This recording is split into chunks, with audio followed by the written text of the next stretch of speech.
Okay. Let's see if this works. All right. Gotta take a hot minute to let the viewers trickle in. Let the comments begin. And while we're waiting, let me just grab the link real quick, hopefully.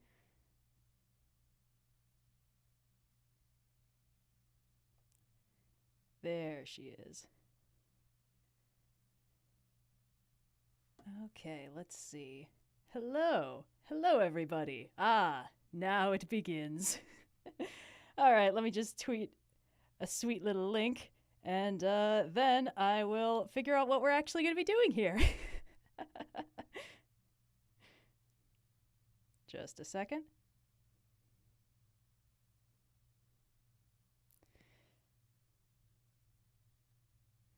As I understand it, Blue is currently rather far from his computer, so we'll see if he gets the email that we're streaming before he he gets the notification that we're streaming. Anyway, hello everybody. As promised ish on Twitter. Oh, hello already, potatoes in chat. Lovely to see you. This is the first of possibly more than one, as promised, solo stream where I just kind of take over the channel and I don't know, talk about whatever. I'm honestly kind of open to suggestions right now. I had ideas, but they all kind of just boil down to me rambling about media I've been watching for the foreseeable future. And that might not be the kind of thing that's super healthy for everybody involved. So, oh boy, let's see. Chat's already flying along. I'm seeing a lot of chaos. Slightly fewer potatoes than I expected, but I'm sure you'll adjust. Oh boy, let's see. What to talk about? Well, I guess that's a spoiler. Spoiler alert, I recorded a podcast with Indigo about the Batman, and it's the third episode of its kind that's longer than the movie it's based on. Entirely my fault every time. She's really good about sticking to the summary. So that's all me. Look forward to that. But I also had to cut off some thoughts I had on that. And I was like, well, I guess I know what I'll be streaming about the first time I hijack the channel. And everyone was like, haha, funny joke. Well, here we are. Oh boy, let's see. I have been watching a lot of different kinds of Batman recently. I don't know what got into me. I was just like, I'm going to watch the Batman cartoon, and I'm going to watch some of the Tim Burton Batman movies. That sounds like fun. And then the Batman came out, and I was like, oh, how serendipitous. Finally, a Batman movie that I uncritically enjoy. Because that wasn't the case for all other Batman movies I've watched thus far. It's like they're good, but they're conditionally good. You know, it's not like they're not also bad, especially the Burton ones, especially the Joel Schumacher one. Very hilarious. Guys, don't worry. The stream, like all the others, will be saved as a VOD. We have a live stream playlist. It's not private, but the videos in the playlist are unlisted because otherwise they clutter up the sub boxes and stuff like that. So nobody stress. It'll all be good. Anyway, Batman was really good. The Batman felt like the movie that all the other Batman movies were like trying to be, which is, I think, probably the highest praise anyone can give it, which, anyway, it was really good. And I think Robert Pattinson is like the second best Batman now. Obviously, Kevin Conroy is the real greatest of all time, but he's also had a significantly longer time to really refine the role, perfect it. Boy, that's a lot of potatoes. I'm starting to see why Indigo wants you to pump the brakes on that. Yeah, it's fair that it's no Mask of the Phantasm. Mask of the Phantasm, though, is working with a much more older and established Batman. He's got a lot more lore to him. There's a lot more tragedy. You can't really have the scene where he's at his parents' grave sort of begging them for forgiveness because he never expected to be happy. You can't have that if it's year 2 of him being Batman. You know, at that point, it's looking like it's just a phase. Anyway. Oh. I just got a message. Ah, good. Blue is aware that I'm streaming. Okay, we're all good. Anyway, yeah, so The Batman was a lot of fun. I think it's one of those movies that's like really good on a first watch, especially if you're not expecting much, and I wasn't, because I just back-to-back the Tim Burton Batman movies, which, as mentioned, are good in a way that does not preclude them from being bad. They are also very bad. Don't get me wrong. There's good stuff in them, but they're also dumb as hell and weirdly horny. Like, I know I'm kind of hypersensitized to this stuff, but like, it's weird, right? Like, I was looking at Catwoman and I was like, this was an awakening for a lot of people, right? Like, this is a thing, isn't it? Anywho, oh, blimey. Oh, yeah, The Owl House. Oh, man, I haven't seen today's episode yet, but I cannot recommend it enough. The Owl House is such a good show. It's just, oh, God, I'm so upset that Disney truncated it because it was too gay for television. That's just, man, they're really shooting themselves in the foot with that one. But yes, I highly recommend, if you haven't watched The Owl House yet, definitely watch it. It's super good. It's like, I used it as an example in the Magical Otherworlds trope talk, and I get the feeling that what they're doing with it is actually sort of a deliberate playing with and possibly subversion of a lot of the Magical Otherworlds tropes, because the way it's framing a lot of the dilemmas about, like, should I stay here where I'm loved and magic is real, or should I go home where everything's boring and sad? Like, they're bringing that up enough that I feel like what they're going to do with it is probably going to be surprising and interesting. But it's, for those of you who haven't heard anything about it, it's pretty standard stuff. The thing is, the only reason why I'm saying this is because the first episode is probably the weakest of them, and it doesn't necessarily grab you. I know a couple people who sort of had to push through it to actually keep watching. I was like, no, I promise, it gets really, really good. And they were like, I don't know, that first, whatever.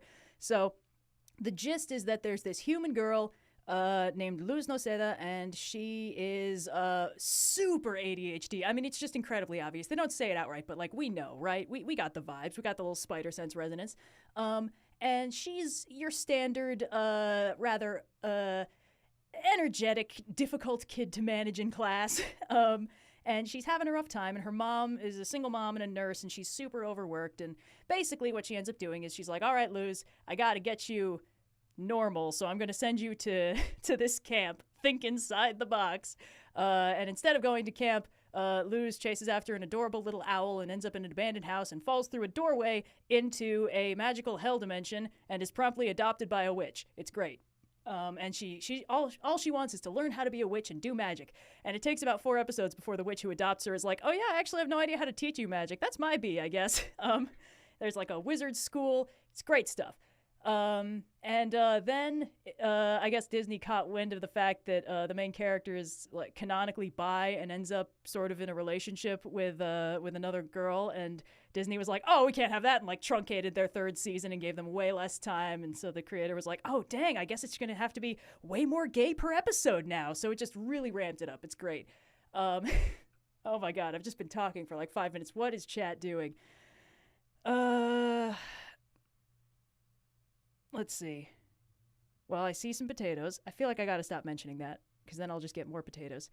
Oh, cool. The ADHD is canon. I knew it.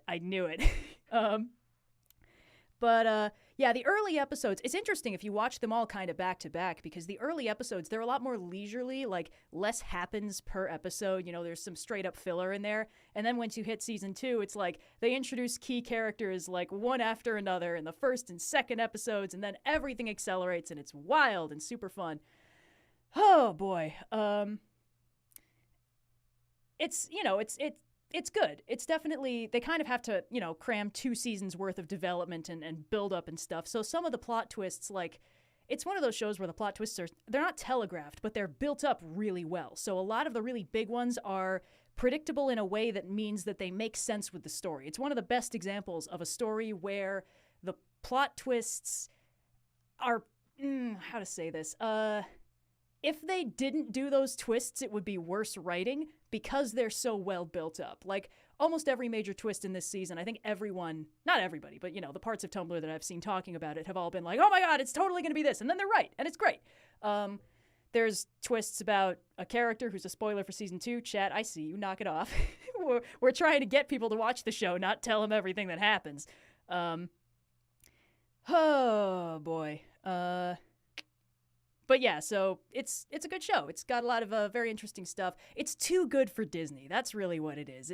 If they could just distribute it independently, that would be ideal. Get all the episodes they want, do comic tie-ins or whatever. That would be great. There's so much fun stuff they could do with this cast and characters and the universe. But yeah, if you're in the mouse's house, I guess you gotta play by his rules. The heck is that? Oh, are those French fries? I can't tell. Some of these emojis are a little bit... Oh, no, it's a yam. I get it. All right, well, at least you're mixing it up. All right, let's see what's going on. Owl House, blah blah blah. Oh yeah, obviously Cleo's in the design. I wasn't gonna leave her alone. Let's see. Oh yeah, Amphibia is like, it's like I don't know, people treat it like the sister show to the Owl House. I haven't watched it. I think I watched an episode or two, and for some reason it wasn't grabbing me quite as much. Like, I'm sure it's really good. It looks very interesting. It's another sort of magical otherworld, you know, every girl ends up in a weird situation kind of thingy. I just haven't watched it. I'm sure it's great. Oh, I saw a Spectacular Spider-Man in there. Is this just going to turn into... You know, I had a sneaking suspicion this was going to be what this stream turned into. Just me getting all of the media opinions out that I can't share under other circumstances because they're too much of a time sink. But yes, Spectacular Spider-Man is the best Spider-Man property in existence. I don't know. That was my opinion before Spider-Verse. I feel like they're both in first place for me now. Spectacular Spider-Man has one caveat, which is the art style takes a little getting used to. It's got a slightly weird angular style. Everyone's a little bit funky looking. The way they do noses is a little odd, but it's got such fluid animation that you kind of don't mind for the fight scenes. It's got a fight scene trope that I love every time it shows up, which is when the characters are having a fight that is diegetically scored by in-universe classical music. It's so specific. It doesn't happen very often, but whenever it does, I'm like, yeah, that's what I needed. Yeah, Spectacular Spider-Man is great. It does the symbiote arc, you know, the black suit Spider-Man thing, the Spider-Man suit becoming Venom. Does a lot of Venom stuff. Has origins for a lot of the bad guys. A lot of Spider-Man's bad guys, like Rhino and Sandman, were just random mooks until they became bad guys. And I think they have villain origins in the show, so they show up as just random mooks before that, which is pretty cool. It's got a lot of slow build, plant payoff. It's another show that was, like, canceled before its time, so it sort of ends on a cliffhanger. It's one of those shows that's really good if you watch through it and then you sort of stop before you hit the ending, because the ending is probably the mehest part, because it's not really as built up. But it is great. It's a lot of fun.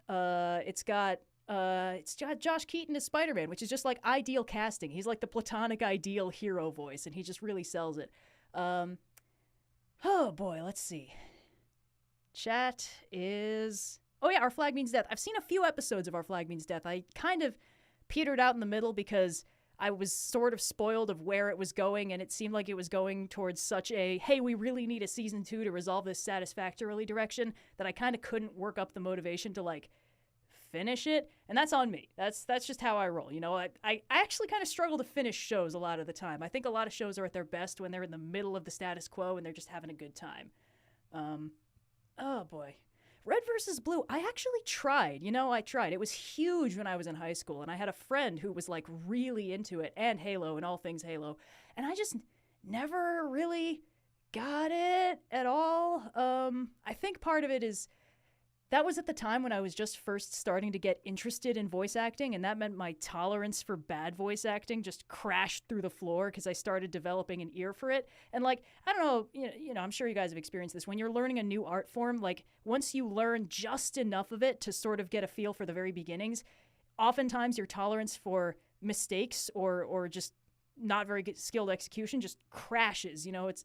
A little learning is a dangerous thing. You know just enough of something for it to kind of be ruined for you. There were like 6 months where I actually couldn't stand to watch almost any cartoons because I couldn't not hear that somebody was in a recording booth talking into a microphone, and it was weirding me out. And that was just, unfortunately, the exact same time that I tried watching Red vs. Blue and Ruby, and it just didn't work for me.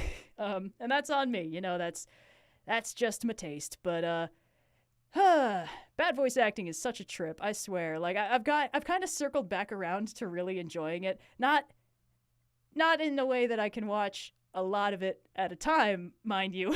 I've mentioned recently that I watched through a quite old anime by modern standards called Slayers, which I do recommend. It's a lot of fun. If you're a fan of, like, D&D hijinks, Slayers is, like, the one anime I know of that really captures that vibe. It's great. But I watched it subbed because the dub is real painful to listen to. And sometimes I'd get through a really good episode and I'll be like, wow, I wonder how they butchered this. And I'd load up the dub and I'd like scrub through it because I couldn't quite stand to watch it linearly. And I'd be like, oh no, yep, yeah, they sure did that thing that I thought they were going to do. And then I'd go back to the comfort of the sub where the performance was good, actually. But, yeah, no, it's a lot of fun. It definitely sort of filtered the shows I could watch for a while. I still kind of haven't gotten to the point where I can really appreciate just real stinkeroonies of performances. And it's not like judging. A lot of these anime were dubbed really early in the careers of people who are really good and got really good. Crispin Freeman's in that show. He's like iconic, and he got good really early. He was in one of his earliest really good roles was in Hellsing and Hellsing Ultimate. And, he's Alucard in that. That's a pretty complicated, meaty role, and he had a really good time with it. Some of the voice actors got really good before their coworkers, and you can kind of hear, like in Slayers, Dan Green, like the voice of Yami and Yugi, is in Slayers, and he's acting everyone else under the table. It's incredible. I straight up didn't recognize him, but when the character he played showed up, I was like, wow, this Red Dragon guy is just totally kicking ass and absolutely outacting everybody else. What's going on? And then I was like, who is that guy? It's like, he's got like it can't be Keith David. Is it like, who is that? And I looked it up, and it's like, oh, of course, it's that guy. The guy who can pull a semi-Shakespearean performance out of card games for children. Oh, boy. Yes, the Ghost Stories dub. I don't know, I've watched bits of it, but I feel like it's only funny if it's not in on the joke, Like, Ghost Stories would be funny if it were an abridged series, but the fact that that's the actual dub makes me, I don't know, like it a little less. I don't know why. Oh, great. There's Pickles in chat now. Everything's changed so much. Let's see. JoJo's Bizarre Adventure. I have tried. I swear. I watched the first few episodes. I think the context was I was hanging out with friends, and it was way late, and a couple of them were, like, on the edge of conking out, and we just ordered a whole bunch of Chinese food, and we were watching the first episode, and there's the bit where one of the Jojos is, like, wrestling Dio, and they're falling through a burning house for about 10 minutes, and the house is only about 4 stories tall, and I was like, I might not be the right audience for this show. I'll be honest. I feel like there's a level of disbelief suspension that my brain is not robust enough to handle. So, chat, I'm seeing the number of you requesting my discussion of ReBoot is unsurprisingly high. That was very fun. I saw a lot of people on Twitter saying that. I wasn't surprised. I've teased it a whole bunch. I guess the question is, like, what even is left to talk about? I've used it as an example in every single trope talk I can find a way to squeeze it into. Yeah, I don't know. I guess, it's interesting to me. I have not been able to convince a single person I know in real life to watch ReBoot. Not a single person. A lot of these people are my close friends and loved ones, and they're like, yeah, I love your media analysis, and I really trust your opinion on certain things, and then they just never watch it. And I'm like, yeah, that tracks.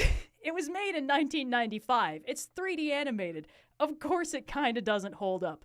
But the writing is just phenomenal. Every time I revisit it, I'm like holding my breath. I'm like, this is going to be the one where I learn that it's actually bad. And instead, every time I find other things about it that are good. Don't bring up Reboot the Guardian Code in this house, all right? We don't touch on the Reboot isekai. We don't talk about it. We maybe question how the fuck they managed to make these characters that looked good in 1995 creepy and weird. But that's okay, Who's mad about it? Not me. Everything's fine. Oh, boy. But no, ReBoot is great, and I think the reason why they pulled off the character designs is because they basically treated the characters like very pretty action figures, They don't look like human beings. They weren't trying to do, like, skin modeling, subsurface scattering, little hair render physics. And there's a degree of granularity to that I think modern 3D animation is maybe reaching a limit of. Like, I don't want to see, like, realistic pore textures on Mario, Even realistic fabric textures on Mario are kind of pushing it. Like, that's not a human being, That's a weird little bobble-headed cartoon Funko Pop man. I don't want to see him with real skin, And, like, there's a degree of stylization in 3D animation that doesn't involve realism. Spider-Verse pulled it off to a great degree. I thought that movie was incredible, and a large amount of that was just because it knew what medium it was. It knew exactly how to leverage 3D animation and the stylization of it for artistic purposes, and I thought that was incredible. It was like, one of the first pieces of media I've ever seen that really felt like it understood that it was 3D animation, shortly followed by Arcane, which did the exact same thing. I also felt like that was good for the exact same reasons as Spider-Verse. Because there's a set of things that 3D animation is really, really good at.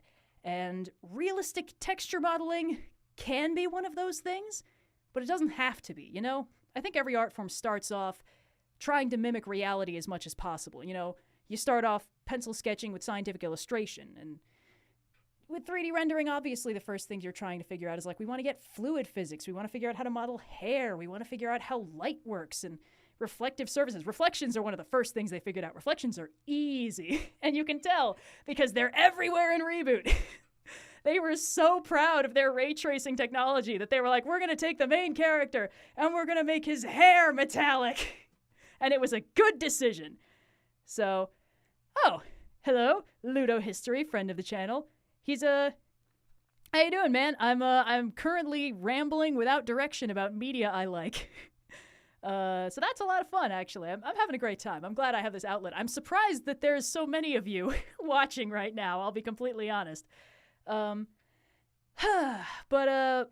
yeah, you know, Into the Spider-Verse did a great job with Ludo History. The only reason why I would not take you up on that is because the way the audio is set up, I would have to kind of close off and restart in order to route your audio in, because Macs are dumb about routing internal audio. It's a whole thing. Sorry, but definitely next time. What was I talking about? Reflections? Reflections are not actually that hard to animate. Basically, it's very simple vector math, which computers are really good at. I actually had to build a ray tracer in one of my college classes. It was, what was it? You know what? I can't even remember. It was a lot of fun, though. But yeah, ray tracing is quite easy. Metallic surfaces, very easy, especially rounded metallic surfaces. And the other thing is, this was actually brought up on like a Corridor Crew episode. I don't remember how recent it was. I've been rewatching their backlog. Reflective surfaces are easy to make look realistic in a realistic environment, whereas non-reflective surfaces, you got to do all kinds of things to get the lighting exactly right. But if it's reflective, it's just perfectly reflecting what light is hitting it. So if you put that in a 3D environment, it'll just look right off the bat. So they're actually quite easy, which is why they put it on the head of the main character of their show when they did ReBoot. It was great. And the other thing they had was like a sort of pseudo underwater light pattern effect, which I guess must be incredibly easy to animate because they also put that on everything. It's very funny. And if you're interested in animation as an art form, I highly recommend it because it was one of the, first of all, it was the first fully 3D animated show. And it was one of the first ones that, like, looked good. And the studio that made it, Mainframe Entertainment, they did other shows. They did Transformers Beast Wars, which looks like hot ass nowadays. It's just, they were trying to animate animals rather than, you know, computer people that live inside a computer and thus have a reason to look like 3D rendered action figures. So, anyway, yes, watch ReBoot. It's good. It's a little rough in places, especially early, but I promise you the writing on season 3 is worth it.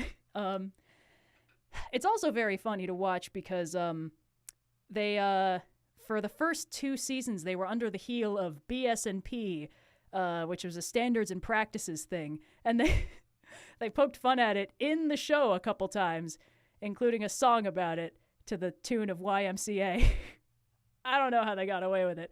But it was like, you can't have any violence. You can't have any sexual references. The ladies are not allowed to have 2 separated boobs. You gotta have a mono boob. You gotta mono boob it up. Kids can't be allowed to know what boobs look like. And they were like, all right, I guess. And then after season 2, at the beginning of season 3, the BSMP, I don't know, evaporated or someone threw a bucket of water on them and they exploded or something. And then suddenly they were fine. So everyone gets a redesign. And also the lighting engine has an upgrade. And everyone is just so much prettier. It's a really weird evolution. And suddenly they start doing like references to like The Evil Dead and Elvira, Mistress of the Night, and all that other stuff. Suddenly they're allowed to like acknowledge that certain forms of media exist. Unfortunately, they sort of kept up that escalation when they did season 4, which is the season that you shouldn't watch. And then they had a whole episode that was like an Austin Powers riff, and I didn't like that. But also I didn't like season 4, so that's okay. All right, let's see. What is chat talk? Oh, chat's stuck on the monoboo. Well, why am I not surprised? Original Fullmetal Alchemist. I have watched not very much of it. Actually, I have a funny story about that.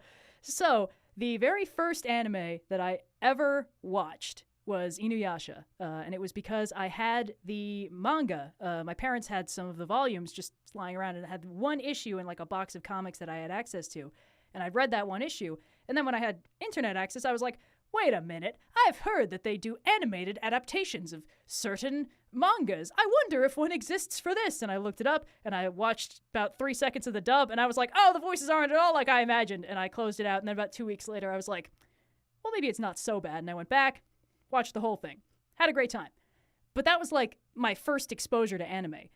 And then I saw a clip out of context from the original run of Fullmetal Alchemist, the 2003 one, where Ed gets like stabbed like real bad, and Al freaks out, and that's all I know about it. I don't even know the context. But I just gotten off watching Inuyasha, where the main character is really, really like resilient, and that happens to him about once every 5 episodes. So it didn't occur to me that Ed was like actually in trouble because he got stabbed a little bit.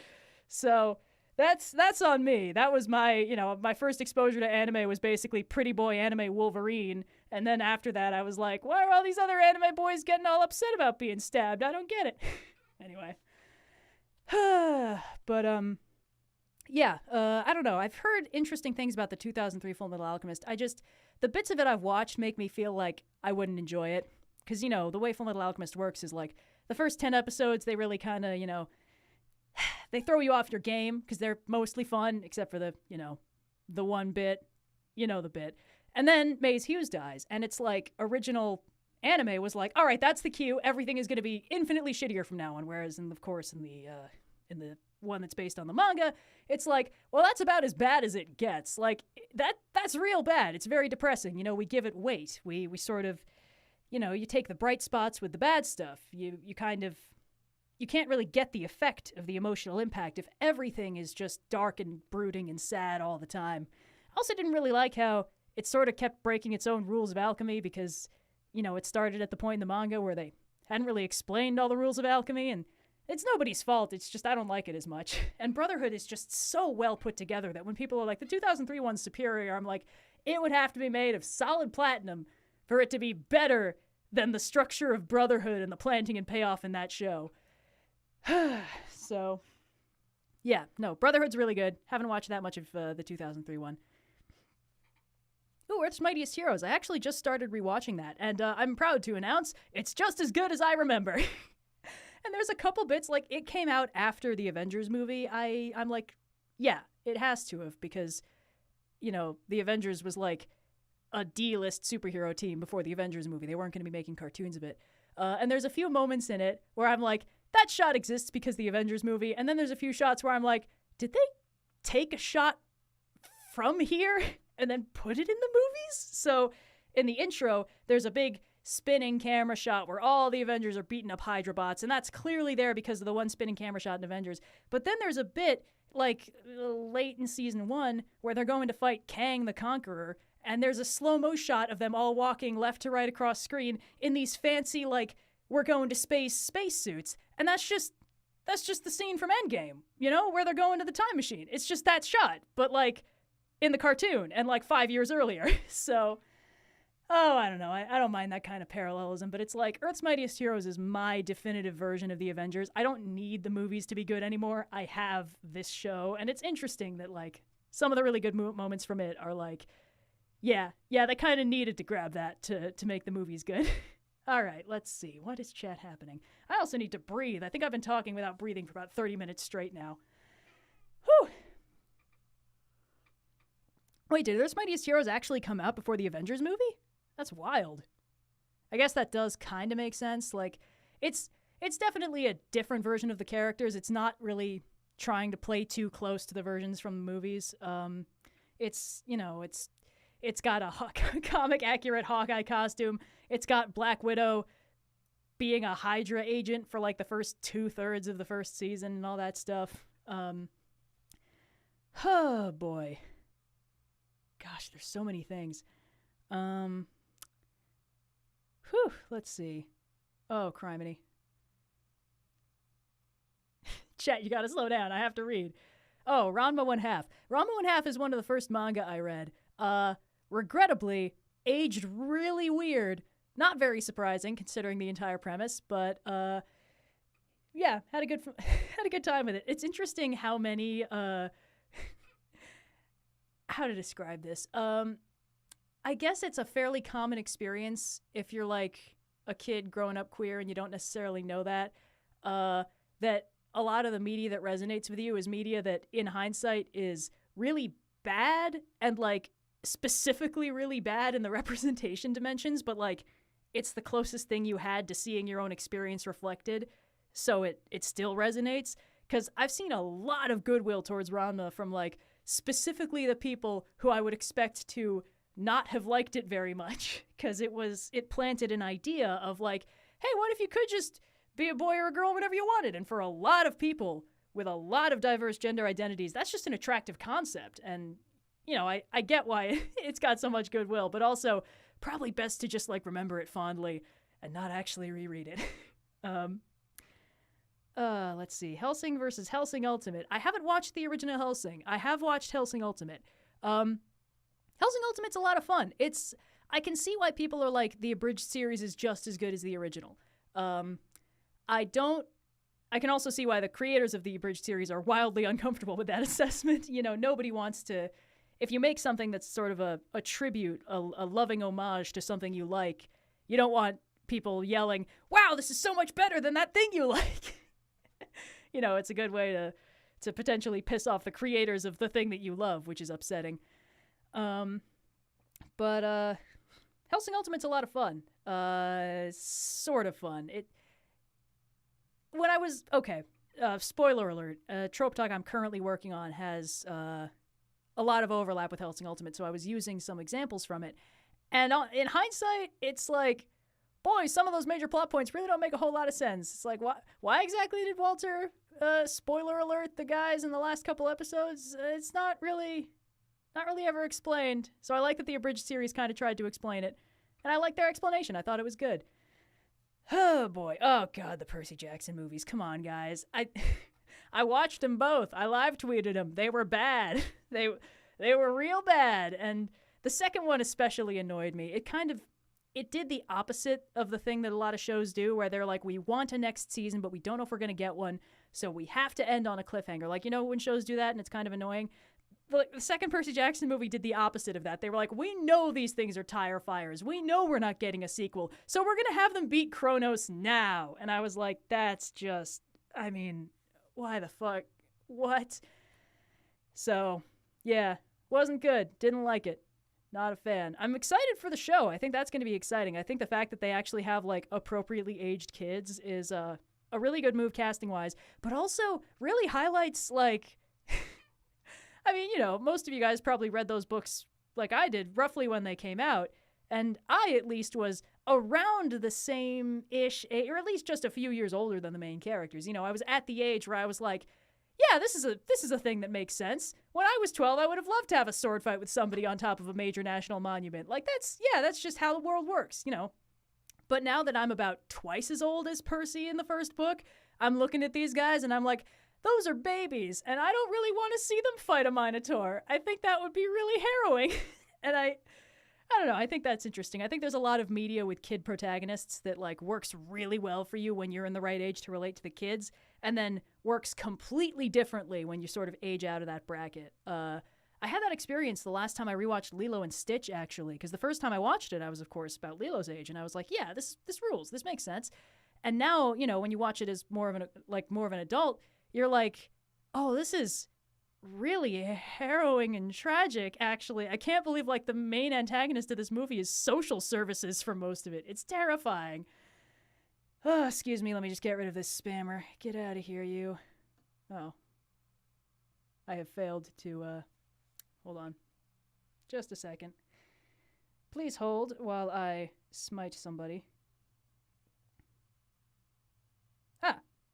Thanks for handling that, Ludo History. Had to find the right place to click the button, and I failed. All right, what else is happening? Tales of Arcadia. Oh, man. Oh boy. All right. That is, speaking of things that I think you shouldn't watch the ending for. Tales of Arcadia, aka the Guillermo del Toro Netflix series that started with Troll Hunters and continued through Three Below and Wizards. Boy, it's really good, except the movie for the ending isn't. It's so boggling. And I remember the night it came out, I was watching the responses before I watched the movie, and everyone was just like heartbroken and betrayed because the writing on those shows is never bad.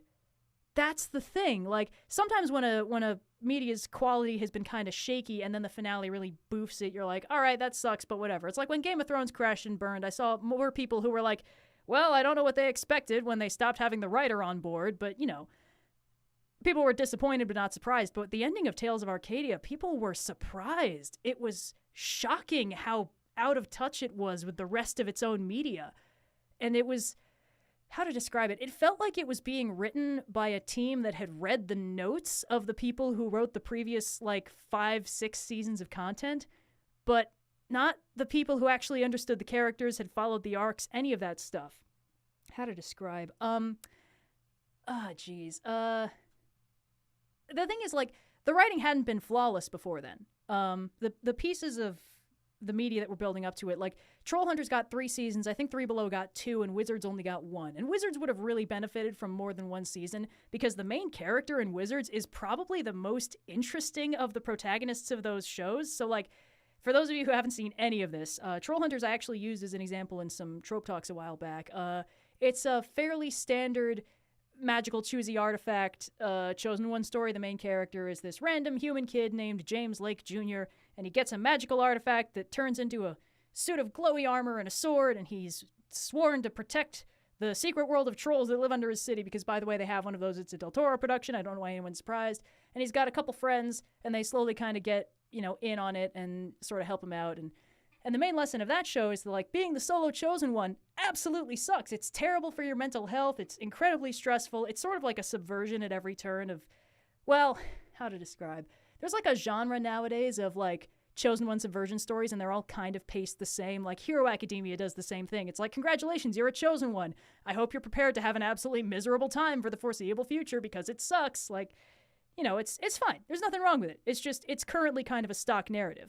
And they did that in Troll Hunters, and basically by the end of it, the message was yeah, you may be the troll hunter, but we're all troll hunters. We're all in this together. We're a team, all that stuff. Basically, anytime Jim is motivated by being the one chosen hero, he's making mistakes and bad things are happening and it's a rough time. So very solid narrative there. Three Below is about aliens, because, by the way, there are aliens. I don't know. It's kind of like the Del Toro kitchen sink thing. They just let him put whatever he wanted in there. And Three Below is fine. It's got... It had a twist that I predicted, but that didn't make it any less effective. Basically, there's sort of a thing planted early on of there has to be a traitor among the main characters because this bad thing couldn't have happened without that. But the thing is, the cast of main characters is so small. It's the 2 protagonists and their stern but slightly ridiculous mentor. And about 6 episodes in, I was like, oh, fuck, it's got to be the mentor, right? And spoiler alert, yeah. But it was really good. It was actually very solid and handled emotionally well. And then by the time they got to Wizards, the pacing of the story was really starting to struggle because they only had 1 season to tell about 3 seasons worth of stuff with a cast that involved characters from all of the shows thus far and a new one, a new protagonist of the actual season who's an actual wizard. And he's really cool. He's probably one of the best characters in the show, but he gets almost no time to shine or get focused on because they have to do all the other stuff too. So, but the writing still wasn't bad. It was just kind of struggling against the deadlines. And then they got a big movie called Rise of the Titans or something. And that was supposed to wrap up everything. And it does. It wraps up everything. And then it undoes everything. It literally involves the main character being one bad thing happened. So what I'm going to do is I'm going to rewind time to the very beginning of the very first season of the very first show, and then that's it. And it's who the fuck thought that was a good idea? It's just, it's so bafflingly out of touch with how audiences respond to storytelling. Like, I think even if the ending had just ended with, like, oh, it's sad that this major character, spoiler alert, totally died, but, like, we did it and we can rebuild and stuff like that. And, if they'd done that, you would have gotten Fix-It fanfics, but, like, that always happens. But instead, they were like, we're going to undo the entire events of every single show you've watched up till now, and then we're kind of going to handwave it as being like, hey, if it's meant to happen, it'll happen, and everything will be okay. And, we're all probably going to become friends later anyway. And I was like, not to harp on a point, but they've had episodes with time loops before, and they haven't gone well. Like, time loop narratives are never actually good. They never end well. There's always problems. And usually the lesson is, hey, kid, get out of that time loop. None of that here. Oh, yeah, thanks, chat. There's also Mpreg in that movie, which also gets undone by the time reset, so I can't be that mad, but oh, it's so baffling. It's just, like, you can see why this really pissed people off, because it's kind of like, hey, every single thing that you got invested in no longer exists or matters, and we're gonna... It was like the writer's room, like, handed the pen and paper to the audience and said, all right, smart guy, if you're so good at this, why don't you write the whole thing? And then, like, knocked everything off the table in a rage and then left the room. It was just such a boggling decision. I still don't understand it. I think I looked up the director of this movie, and it was, like, someone who directed a few other real stinkers, and I was like, well, that makes sense, but why do they still let this guy direct movies? Anyway. Yeah, it was bad. It was a bad movie. They also killed off a bunch of characters really casually, which in hindsight makes sense because they were setting up the time reset. They were like, oh, maybe if I go back in time and then never show what happens, people can assume that, like, we fixed the part where the bad guy died. Oh, yeah, and the other side of that, remember how I was like, oh, the main character's whole thing about, like, being the chosen one sucks and it's really scary and I'm really freaked out. At the end, he was like, hey, you know what would be a good idea? If instead of me becoming the chosen one, I arranged so that my best friend becomes the chosen one instead. The one who I care about deeply because I'm resetting time so he doesn't die, spoiler alert. And then they're like, yeah, I'm going to let him be the chosen one and freak out and fight that guy who super wanted to kill me and fight that other guy who super wanted to kill me and probably turn himself into a troll out of some misguided desire to save the world single-handedly. It's just such a weird decision for a character who's ultimately incredibly compassionate. Anyway... God, that movie made me so upset. What else is happening? All right, chat. Oh, I've seen Witch come up a couple times. Haven't watched the cartoon. I had some trouble with it was one of those things where, like, the comic art is so good and fluid, and then the cartoon version, like, sort of struggles to capture some of that I just couldn't quite get into the art style, but I did read through a whole bunch of the comic, and it's a lot of fun. It's like I want to say French magical girl thing, kind of standard. They're all based on the elements. They've got, like, magical girl forms with, like, wings and purple and green fancy outfits, and they're all associated with elements except the main one. She's got energy or something. Anyway, it's a lot of fun. It's great for it really appealed to the very specific age range of I'm a right on the cusp of puberty teenage girl and nobody understands me, and boy, it would be nice if I had magical powers. It's just a great comic series for that. All right, let's see what else is going on. Yes, highly recommend Order of the Stick. It's a lot of fun. It's a comic that's been running through, like, 3 different versions of D&D, and it's about a D&D game. Well, it's... How to describe? It's... Early on, the gimmick was that it was characters in a D&D game, and sort of they would make a lot of jokes about, like, oh, we're gonna, roll this die, or haha, I forgot to add my modifiers, so the damage is retroactively applied, stuff like that. And then they sort of pulled back from that, and now they're mostly focusing on the actual plot of the campaign and what's happening. It's still kind of meta and irreverent in tone, but there's fewer jokes about, like, haha, I rolled this bad number on my stealth check, I'm loudly announcing this to the room. But it's quite good. It's got a very, very distinctive art style in that everyone is stick figures, but they make it work. So definitely check it out. What else is happening? The Magicians. I have not watched The Magicians, or read it. It might also be a book series. I've heard about it. That's about it. Oh, Ben 10. Now that's a name I've not heard in a long time. Well, I guess the caveat, I didn't watch the original. I was aged out of that general age range by the time I started watching cartoons. But I did watch Alien Force and Ultimate Alien.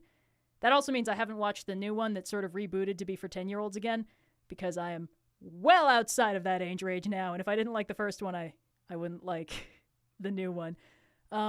I had a lot of fun with it. It's one of those shows where, like, again, I enjoy it more before it sort of starts creeping up on its own finale, because you could kind of smell the executive meddling after a while. It's like they're doing interesting stuff with the characters for the first couple seasons, and then they were like, oh shit, pump the brakes. We made Ben too mature. Let's go back to making him a selfish dickhead. And also let's make Kevin evil again. That's really creative. Everyone loved it the last time we did that.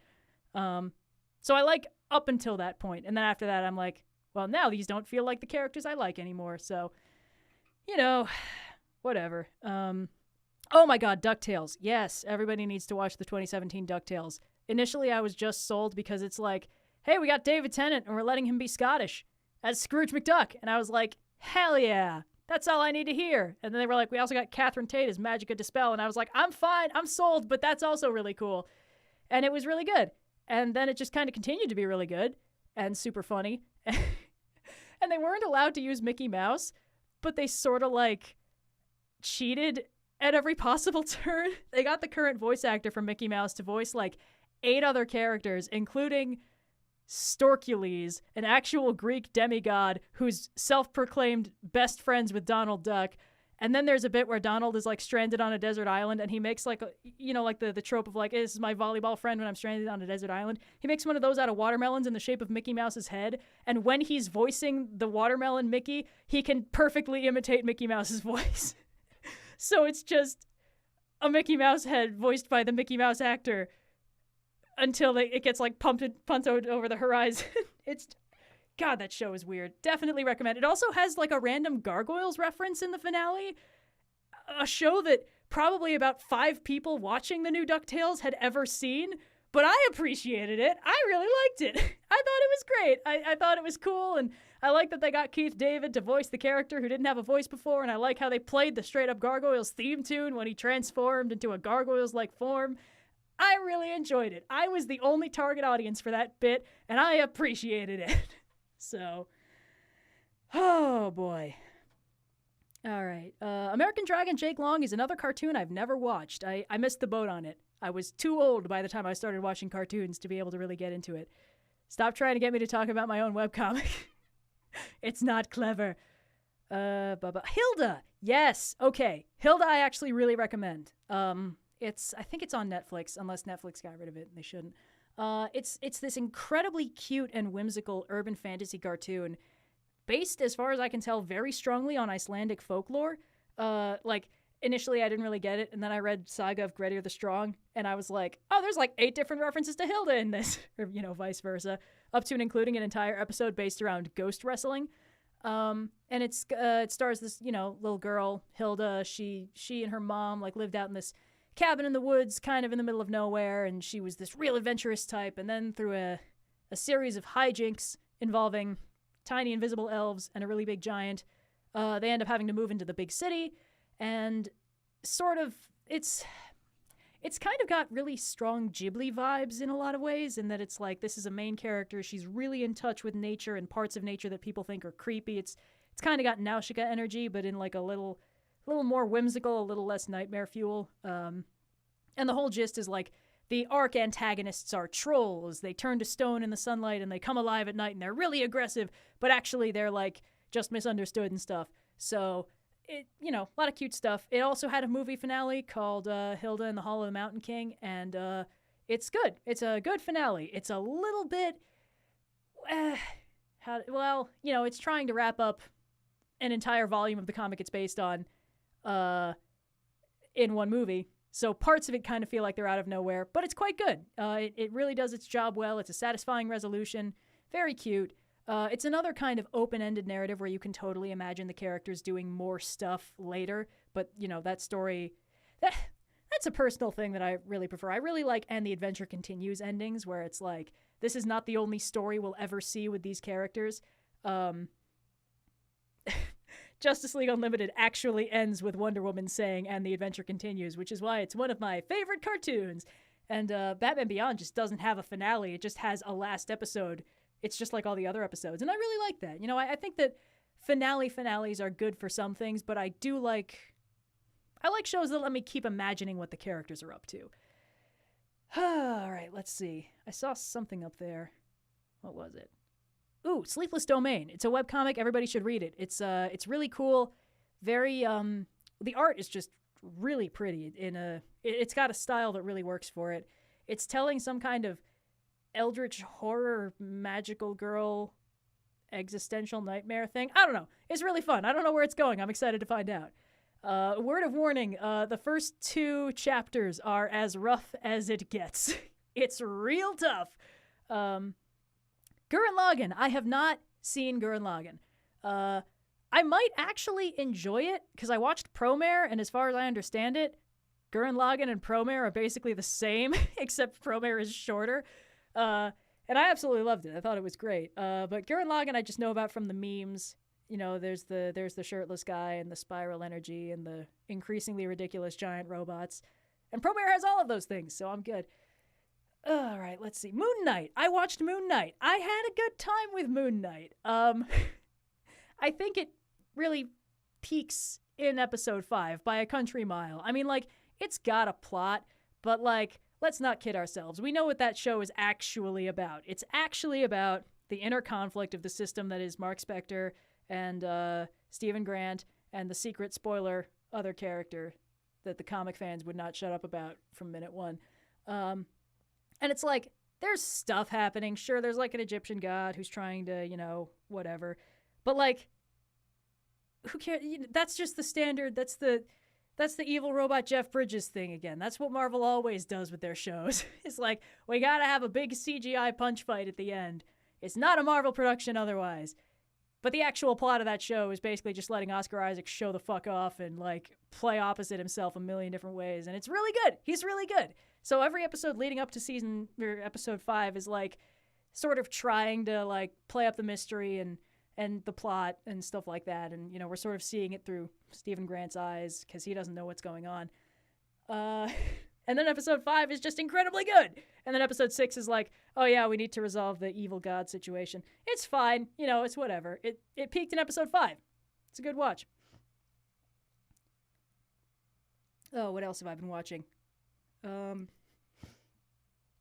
Oh yeah, I was watching the Halo show. I don't know why.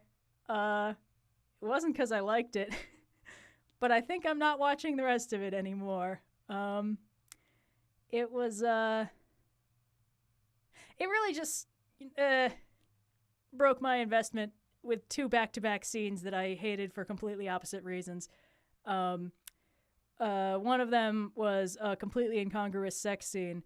The entire time, all I had was the clip from the Brian David Gilbert reading all the Halo novels bit where he was like, the suit doesn't check him off. I just had that in my head, and I was like, yeah, these guys aren't real Halo fans. And then immediately after that, they had a lady pull off her own fingernail, and it nearly made me pass out just listening to it. And that made me not want to watch the show anymore. So that's where we're at. But I did enjoy watching it back to back with the said Brian David Gilbert video about all the Halo novels, because that meant that I knew when they were referencing stuff from the actual lore. Because like the mystery of the first 6 episodes is like, how did Spartan John 117 get in the Halo program? And I was like, well, he was flash cloned as a kid. I remember this bit. And then like at the end of episode 6, they were like, they flash cloned him and they wiped his memory somehow. And I was like, oh yeah, that happened. And then there was a bit in like episode 6 or 7 or something where there's like, oh, this ancestor of yours visited a well and he met a visitor from another time or maybe another world. And then she has like a spectral vision quest flashback and sees it happening. And I was like, yo, shit, that's Guilty Spark. And that's all I know. Like, it's sort of fun being able to notice the things from the massive lore drop in that video, but I don't think I want to watch the rest of the show anymore, so unfortunately, that might be it for me. Let's see. Power Rangers. Believe it or not, I've never seen a single Power Rangers production. I did see the movie from like 2018, and I thought it was good. I think it deserved more fans and more movie. But I don't know. I guess I like my ensemble casts a little less color coordinated. Let's see. Young Justice. That's a show that I really liked the first season of. And then everything they did after that was specifically designed to make me like it less. And I'm still kind of butthurt about it. And it's like, I don't know, I haven't seen a single thing since, like, I want to say the early parts of season 3. Is that the one they got? Like, they had season 1, which was great, super fun, and then they started season 2 with a 5-year time skip and, like, breaking up the main romantic subplot they'd spent the entire first season building up, which was a choice. And, like, the thing is, I wasn't that invested in that. You know, I saw Connor and McGann, and I was like, yeah, this is going to be obligatory, isn't it? And then after that, they were like, oh, they broke up because, like, she keeps, I don't know, psychically violating people, and he's really upset about that or whatever because he's got this hang-up about people poking their brains in his brain. But then the other thing is, like, none of them are friends anymore, and that was what annoyed me more. It's like, I don't, as you may know, I don't care that much about most romantic subplots, but they all liked each other in season 1, you know? They were all, like, learning to trust each other, and, like, the nominal POV character of the season was Artemis, and she was kind of also, like, the canon foreigner. It wasn't, like, clear who she actually was for a while, and that was a pretty cool twist. And, like, as she's sort of learning to open up and trust, it's like she's like a feral cat, and, like, she's sort of learning to, like, acclimate to her surroundings, and, you know, from her perspective, it's a really compelling narrative, and you're watching these characters slowly form up as a team, and then 5 years later, and none of them are friends anymore, and also there's, like, 5 million new characters, and we're supposed to be paying attention to Blue Beetle and Impulse, and I just couldn't get into it.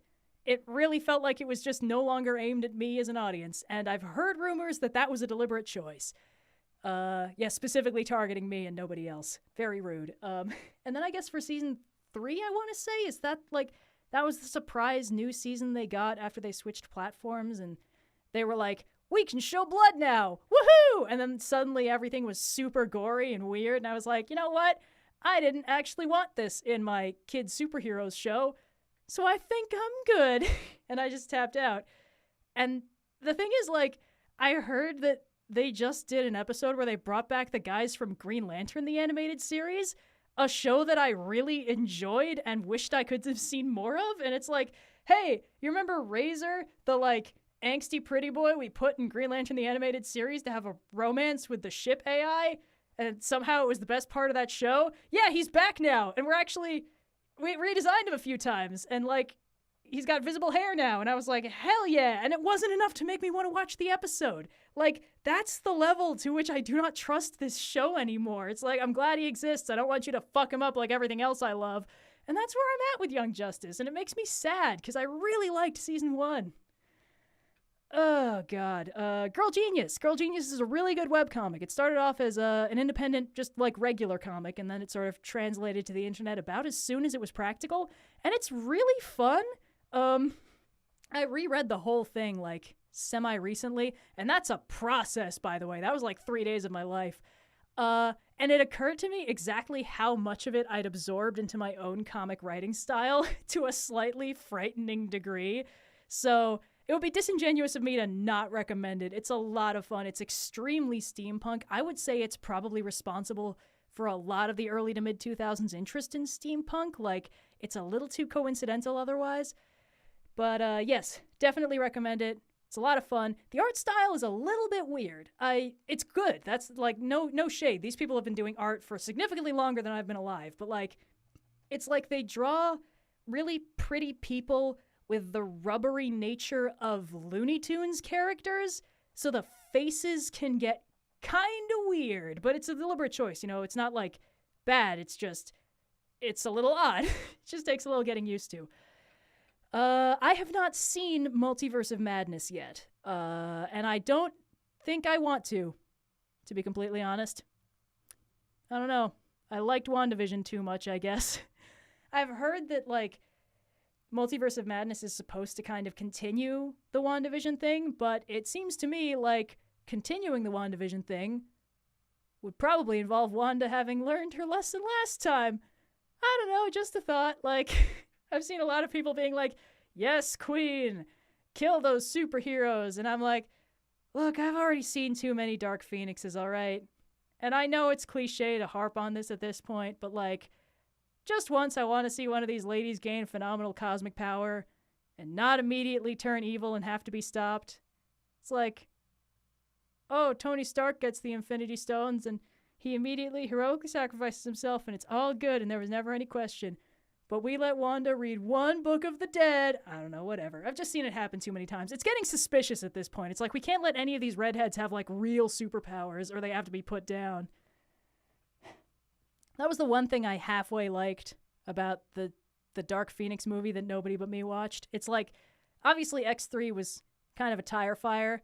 And then when they did the like 80s timeline reboot, when they were like, we're setting up Dark Phoenix, we're going to do Dark Phoenix, now there's like aliens and shit. Like, it was bad, but I actually kind of respected that at the end they were like, no, we don't need to kill Jean Grey. She's like an ultimate cosmic goddess or whatever. She's just gonna fly off into space and protect the world from up there. And I was like, you know what? I don't mind that so much. Having read the original Dark Phoenix arc, this version of Jean Grey is more fun and likable. And this is the one that actively murders people. So that's saying something about the quality of the original writing in that comic run. Oh boy. All right, let's see. Oh, Bone. The comics called Bone. I read those when I was probably too young to appreciate them. My parents were really into them. I remember them being really good. I just didn't understand them. I should probably revisit them at some point. I don't know what Heartstopper is. I keep seeing that popping up in a comment. Yeah, sorry, no idea. What else is happening? Magnus Archives. I've been very public about how much I like the Magnus Archives, to the point where we got an email from them that was like, hey, can we like actually sponsor you for an episode? And I was like, oh my God, yes. So yeah, Magnus Archives. It's really good. It's ended now, so you can just go listen through the whole backlog. Let's see. Centaur World. I watched all of it. I think I enjoyed season 1 more than season 2. Can't really figure out why. Like, season 2 is not bad. It's not worse than season 1. Also, I don't know if the show's good. I just liked it, kind of. It's just such a baffling piece of media. Like, I mean, everything it's doing on purpose. I just don't know if I like it. It's a case of, like, the execution is good. It's just the premise I'm not sure I appreciate fully.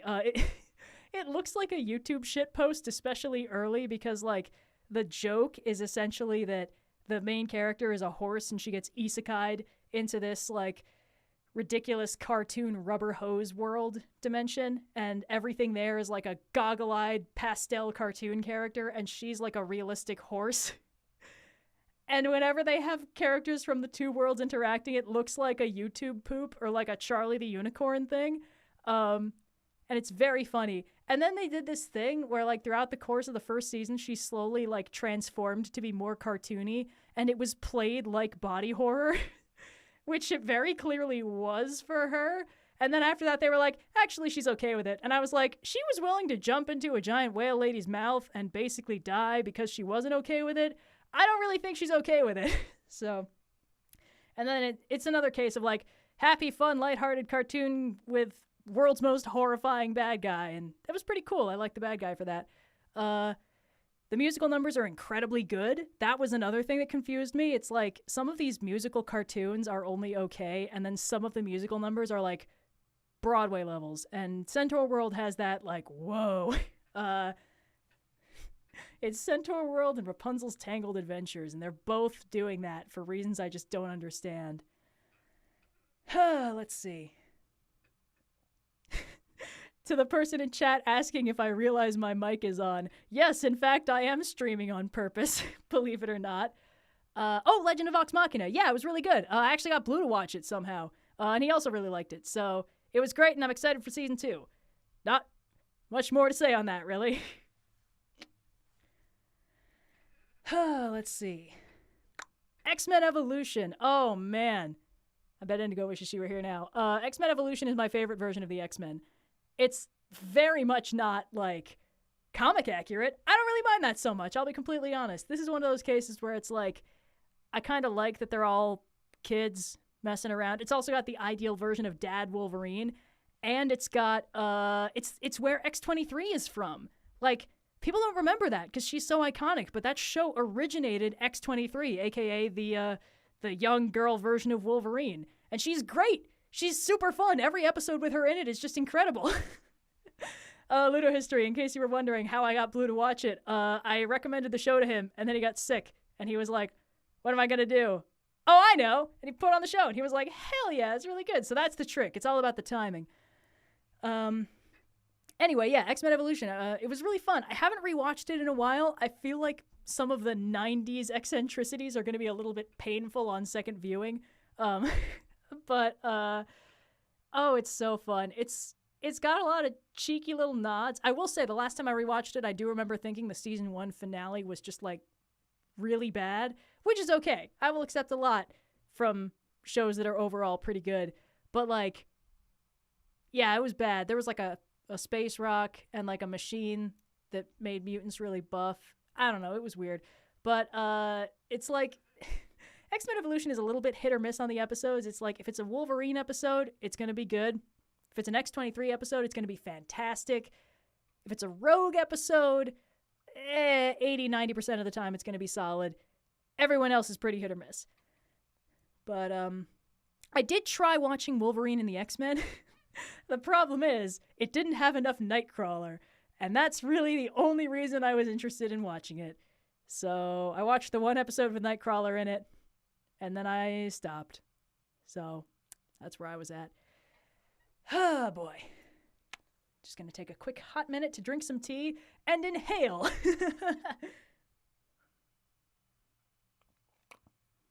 I cannot believe there's 2,500 of you watching me just list media I've watched. Oh, Blue's gonna spit when he hears. Okay, let's see. Leverage! Oh, finally!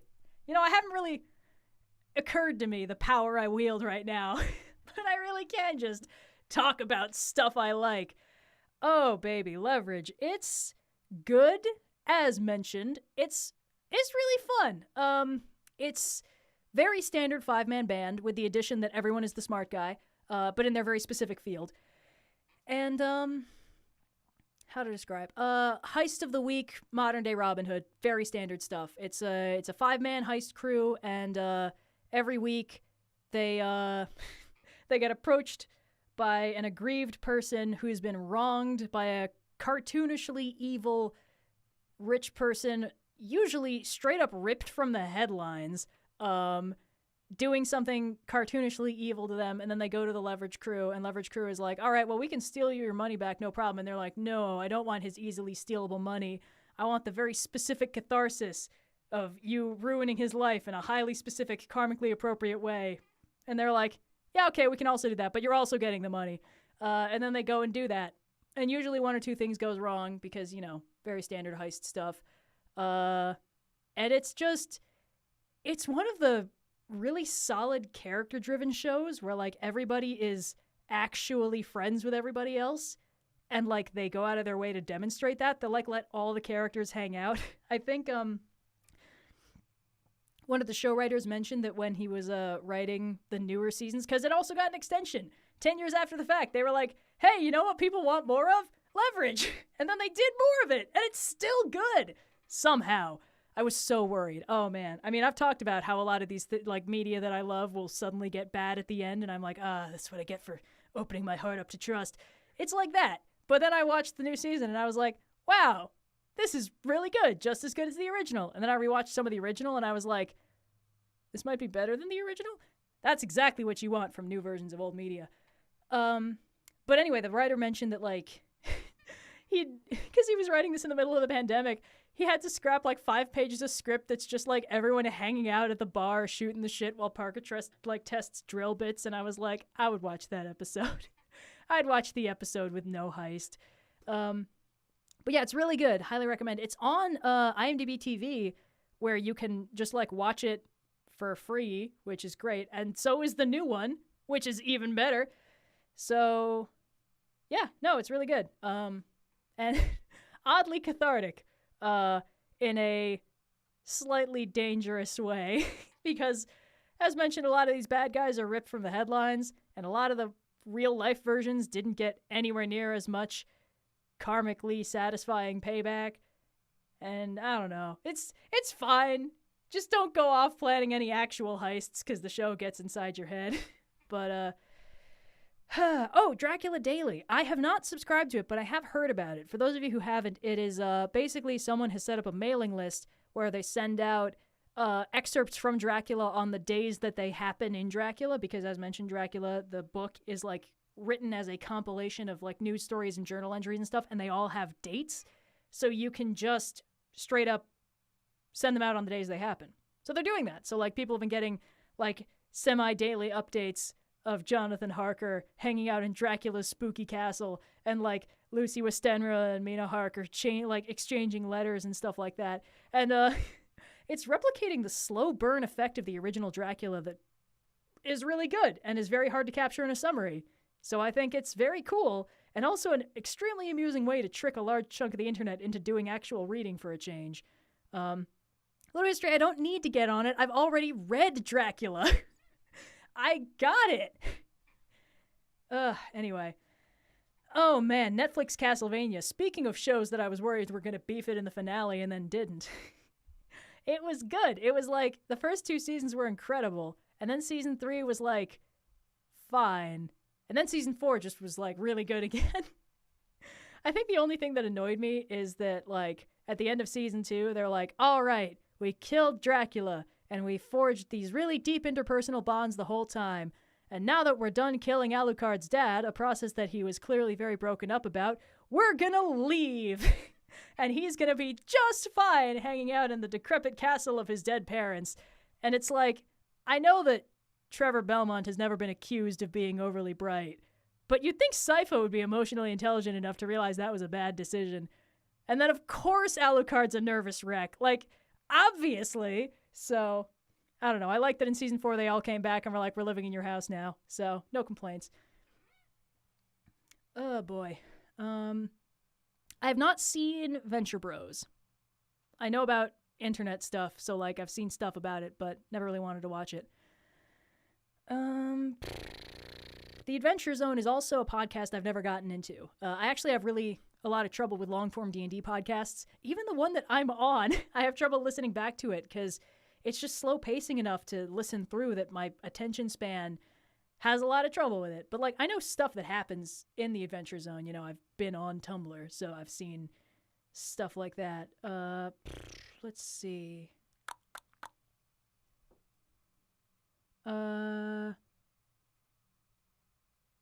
Oh, sorry. Person in chat asking if I can give a source for where it said the Owl House was cut for homophobia. What I mean is it was cut by Disney, who are themselves homophobic. And that's a very big, like, they won't officially say it, but fucking come on, guys. Like, we know. Dana Terrace was on Twitter, and they were like, yeah, I said don't speculate. But at this point, I'm pretty suspicious. So like, oh yes, I'm on a D&D podcast. Sorry, I just saw chat exploding about that. Yes, Rolling with Difficulty. It's run by Austin, one of the Greens. Sophia and Indigo and I are both on it. Great time. We're actually going to start recording season 2 very soon. So now is a great time to catch up. All the episodes are also on YouTube. If you search Rolling with Difficulty, you will get the channel for it and all the episodes, so definitely check it out and leave comments. Everyone else on the podcast does not have much exposure to like being on the internet and getting comment feedback, so like I know how fun it is to receive comments, but they haven't really had the pleasure. So like definitely, you know, pop those on in the background and like pop some comments their way because they really enjoy it. Let's see. Oh, Dimension 20. Oh man. That is a live podcast that I actually really enjoy. I think because it's, like, edited really well. Like, no shade on a lot of those D&D podcasts. A lot of the ones that are, like, just full, long-form, uninterrupted. I just can't get into them. But Dimension 20 is really tightly edited, and it's great. So I really like that. And let's see. I liked Fantasy High Season 1, but I kind of got the feeling that, like, I don't really know how to say this. It sort of felt like the players were making moves that the DM really didn't know how to expect or quite compensate for. So by the time they were getting up on the finale, it was kind of like, all right, I'm putting all the characters up on the shelf where they can't break anything, and then I'll let them out for the finale. And like, it's a way to handle it. I don't mind at all, but it kind of made me feel like, okay, they haven't quite gotten the rhythm down. And then they did Escape the Bloodkeep, which I adore. I think it's one of the best D&D podcasts I've ever, or I guess it's not even a podcast, it's got such a visual component. But it's one of the best D&D actual play games I've ever seen. It's really fun. It's all-star cast. Matt Mercer's a player on it, which is why I checked it out in the first place, because it's just really good. And it's the gist of Escape the Bloodkeep is essentially, what's up, my not followers of not Sauron? You are generals in the Dark Lord's army, and wouldn't you know it, your boss seems to have just exploded. How are you going to get out of this situation without the armies of darkness realizing what happened and turning on you? And it's just so fun. There's a lot, like, I mean, you got a character who's basically Shelob, and you got a character who's basically the leader of the Ring Wraiths, and it's just great. Super fun. 6 episodes. They recorded it over like a long weekend, so the pacing's incredibly tight. I also listened through season 1 of The Unsleeping City, which is urban fantasy set in New York, which is exactly my shit all the way down. Very much enjoyed season 1. Haven't yet listened through season 2, but oh man, so good. Let's see. Daredevil Netflix show. Oh yeah. Season 1 was pretty good. Season 2 was pretty weak.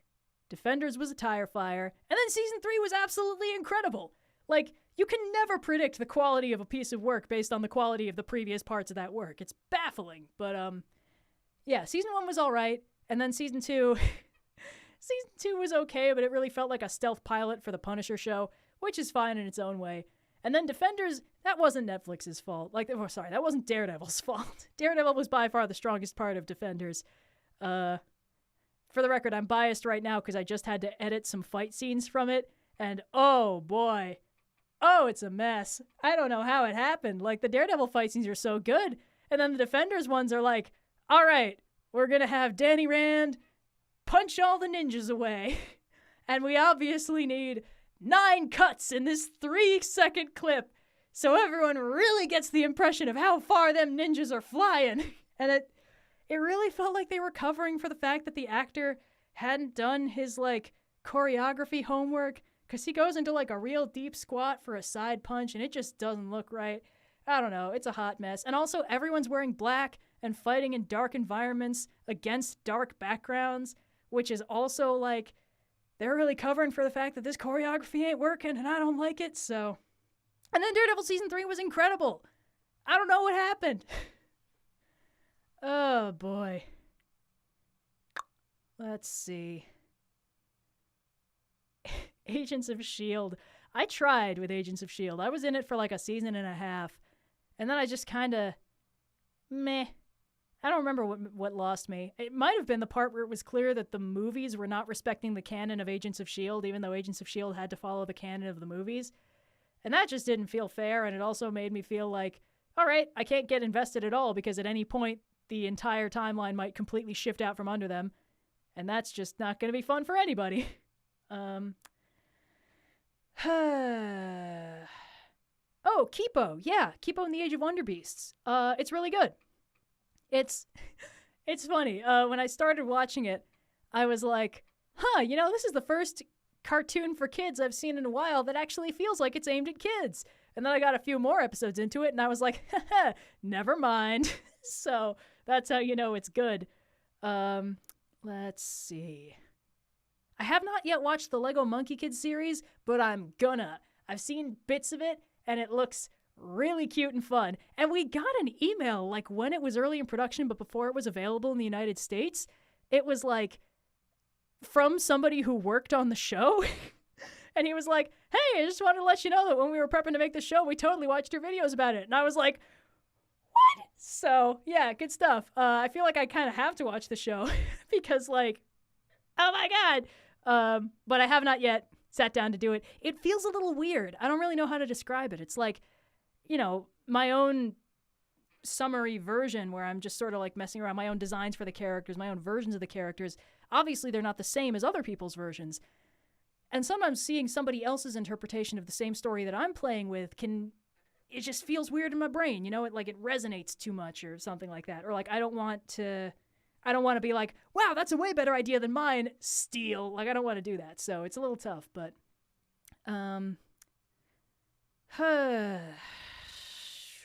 Epithet Erased? Epithet Erased is good. It's like a YouTube series done by Brendan Blaber, Jello Apocalypse. And it's a lot of fun. It's kind of a visual novel style, but like the characters have a little more limited animation than that. In a semi-urban fantasy universe where some people have a word associated with them, an epithet, and it gives them superpowers. So it's a lot of fun. Very cool stuff. Oh god, chat, that's a lot of things. Metal Gear Rising Revengeance. Oh, that's one of my favorite.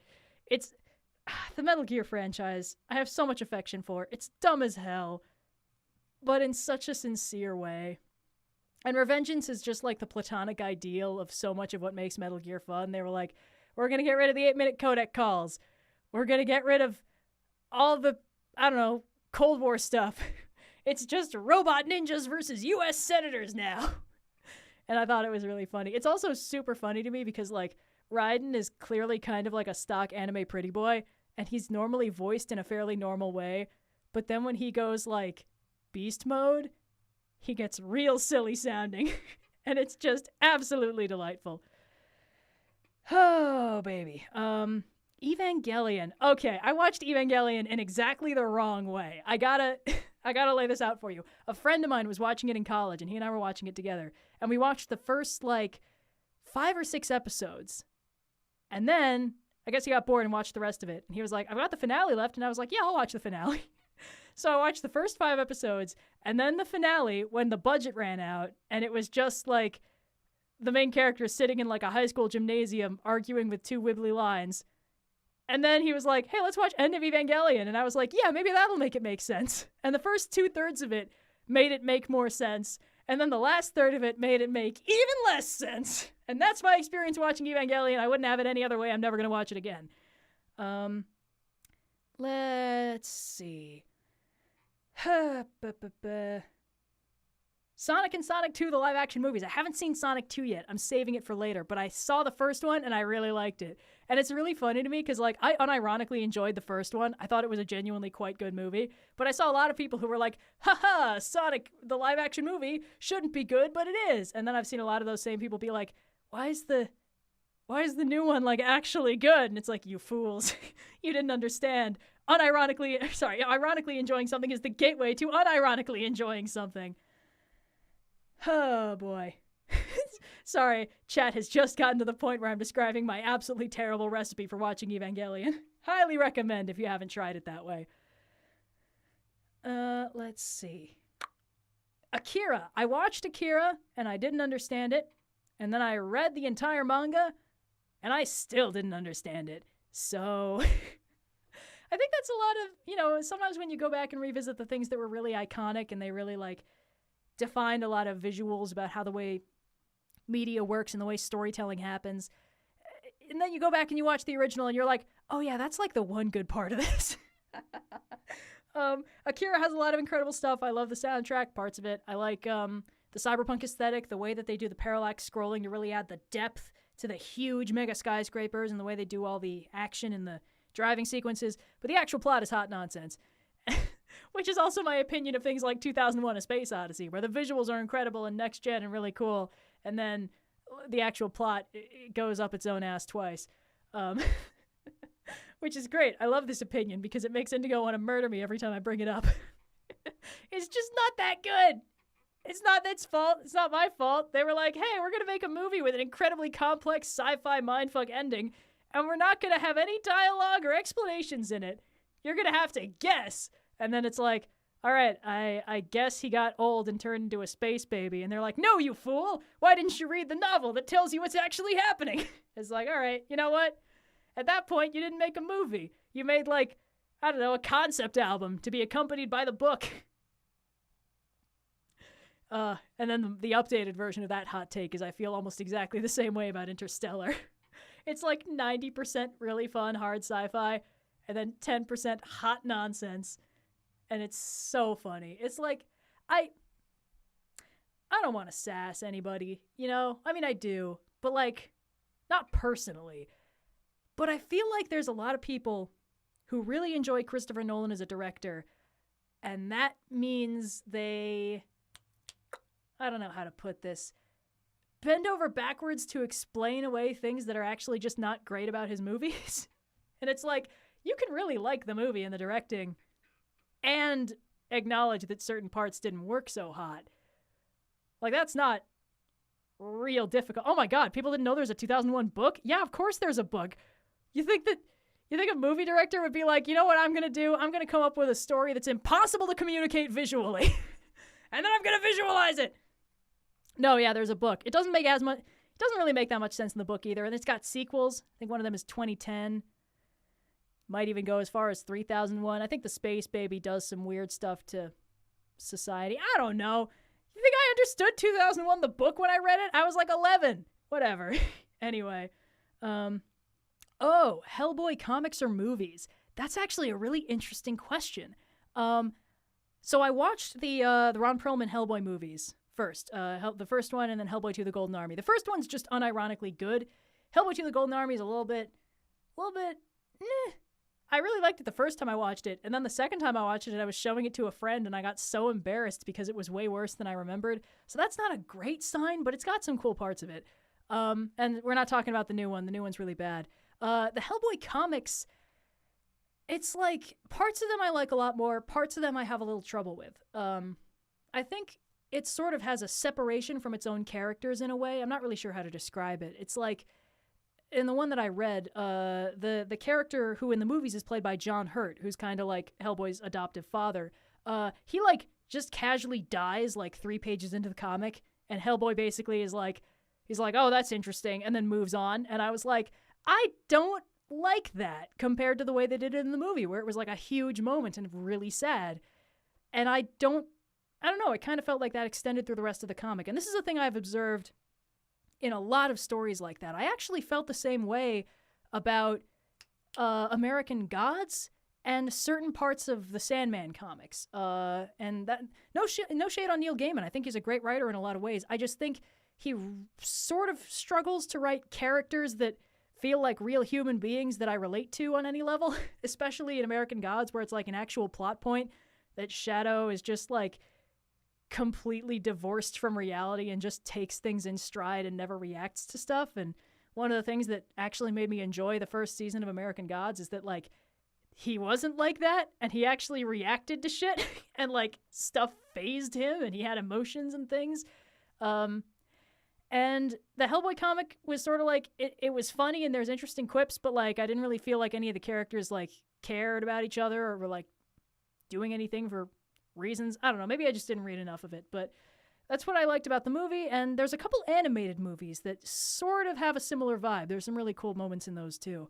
Oh boy, let's see. Jujutsu Kaisen. Oh yeah. I watched like 20 episodes of that, and I think I tapped out at the right time. I think it's a great show. I just feel like it's not really for me because it's sort of, it feels like a deconstruction of some of the tropes that I just unironically really enjoy about shonen anime, where it's like, hey, you know what would suck ass? Superpowered evil sides. And it's like, yeah, but I like them to suck ass in like glamorous, exciting ways, not, hey, it's going to kill everyone you love and then make you feel bad about it. You know? I don't know. Whatever. Let's see. Why do people keep bringing up the Joy Luck Club? Yeah, I read it in high school. I had to for a class. I thought it was kind of weird. Let's see. Arcane. Yeah, I've talked about Arcane. It's really good. I think it's incredible. I think the animation is definitely the best part of it.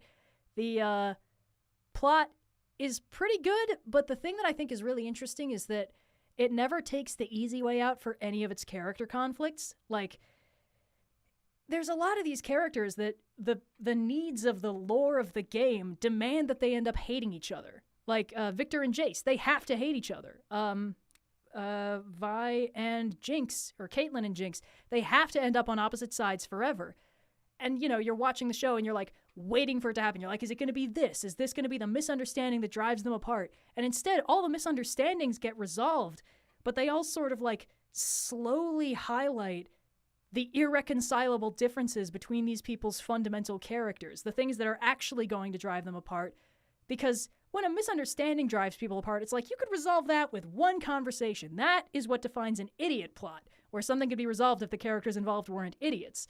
And instead of doing that, they do the harder thing. They let the characters actually talk through the issues. But then, that doesn't fix everything. And I thought that was great. I thought that was a really exciting way to do it.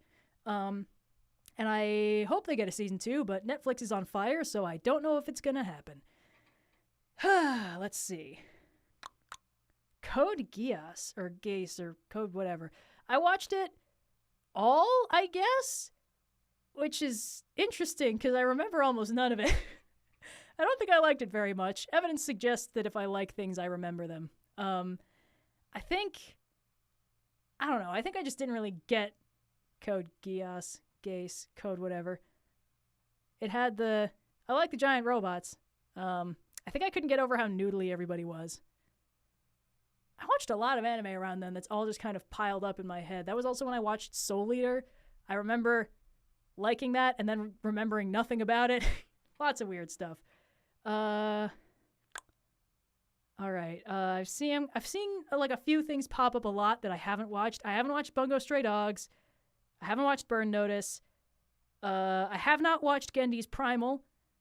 I've read a lot of Land of the Lustrous. It's gotten so depressing, I don't know if I want to keep going. So, let's see. Dragon Prince, I watched all of it, and then they're getting more of it, and I'm not really sure what they're going to do with that. That's what I don't really like about the way that a lot of these current shows are working. It's like the show, what's the word? The platform is like dangling seasons in front of them and then pulling them away. And that plays merry hell with the story pacing. It's like, if you think you only have one season left, you rush through the important things, and then they're like, we're giving you 4 more seasons. And it's like, thanks, you couldn't have told me that before I built up the entire climactic final battle in 3 episodes? I don't know. It's very rude. Let's see. Demon Slayer. I read the whole thing, and I don't know if I liked it. I liked part of it, and then it feels like it has a lot more potential than it really got to explore. And I think I heard that it got cut off sooner than expected, like the creator decided they were going to end it early. And like, it kind of shows, because it's got like such a huge, colorful cast of weirdos with weird powers. It's got big Bleach energy in that regard. And like, none of them got any time to shine before, spoiler alert. Wait, no, hold on. A lot of you guys are anime only, and I don't know how far the anime has gotten, but I don't think it's gotten up to the very ending. So I don't actually want to spoil this to 2,500 people. You know what? Watch it, have fun, but understand why I didn't like it, I guess. Oh, criminy, excuse me. I didn't consider the fact that people joining late wouldn't have been here for me to talk about how much I love the Owl House at the beginning. Yes, I've watched it. It's good. Watch the VOD for all of my thoughts. Fullmetal Alchemist, obviously, really good. Haven't seen the 2003 one. Don't think it's as good.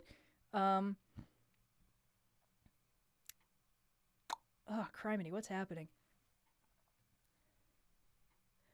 Well, the chat just got really fast.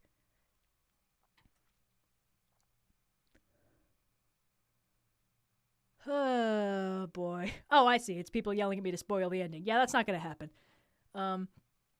Would be very funny, though.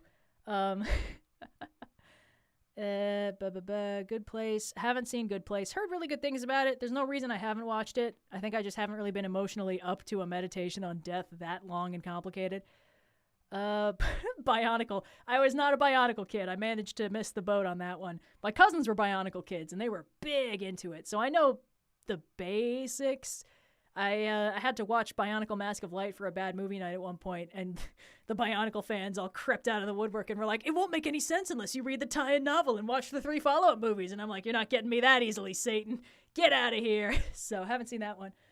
Glitch Text. I feel like I started the first episode and then never got any farther. I've heard good things about it. I don't know. I might have just been out of the age bracket for that one.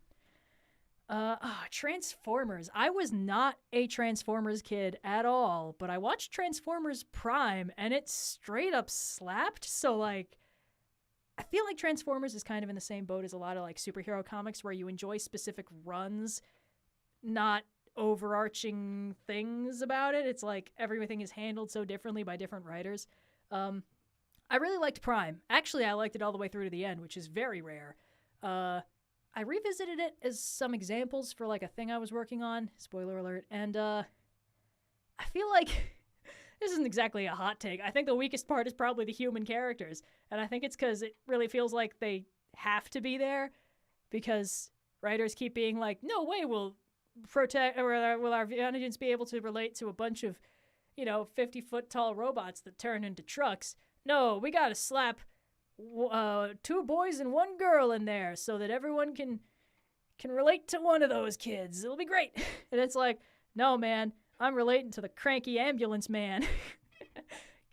Anyway, what the hell is Wakfu? I keep seeing it pop up. I don't even know what it is to respond. Velocipaster. People keep recommending it for bad movie nights. I gotta explain to people, like, no, bad movies are movies that are failures, not movies that are trying to be funny by being bad. Movies that try to do something and miss.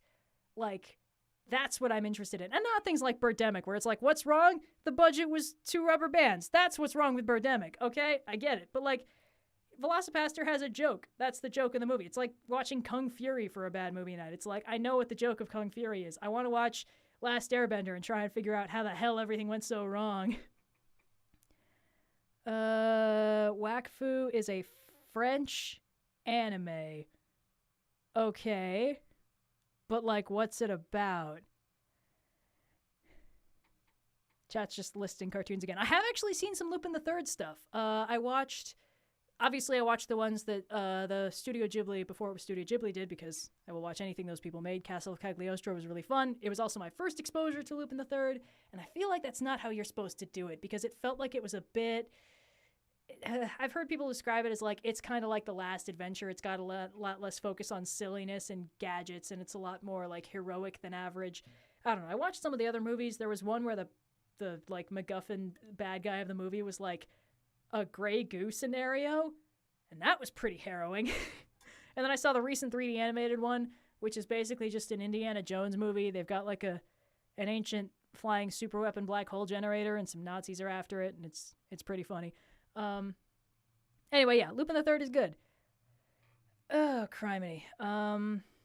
Spy X Family. I was reading the manga of that for a while. It was very cute. It didn't seem to be going anywhere that fast, so I sort of fell off the wagon, but it's cute, and I heard it's getting an anime now, so nice. Didn't watch any Has-Been Hotel. I've obviously seen stuff about it because I've been online in the last couple of years. Didn't really look all that much like my thing, but people seem to be having a good time. Wakfu? Hold on. Okay, someone actually explained what Wakfu is. Ragtag group of heroes. Dragon, evil time wizard. All right. Well, that explains everything. Genlock is one of those Rooster Teeth things, right? It's like a giant robot thingy, maybe. Obviously, I haven't seen it. I've had some trouble getting into the Rooster Teeth animated things. Not hundo% sure why they just didn't work for me, but it's just me.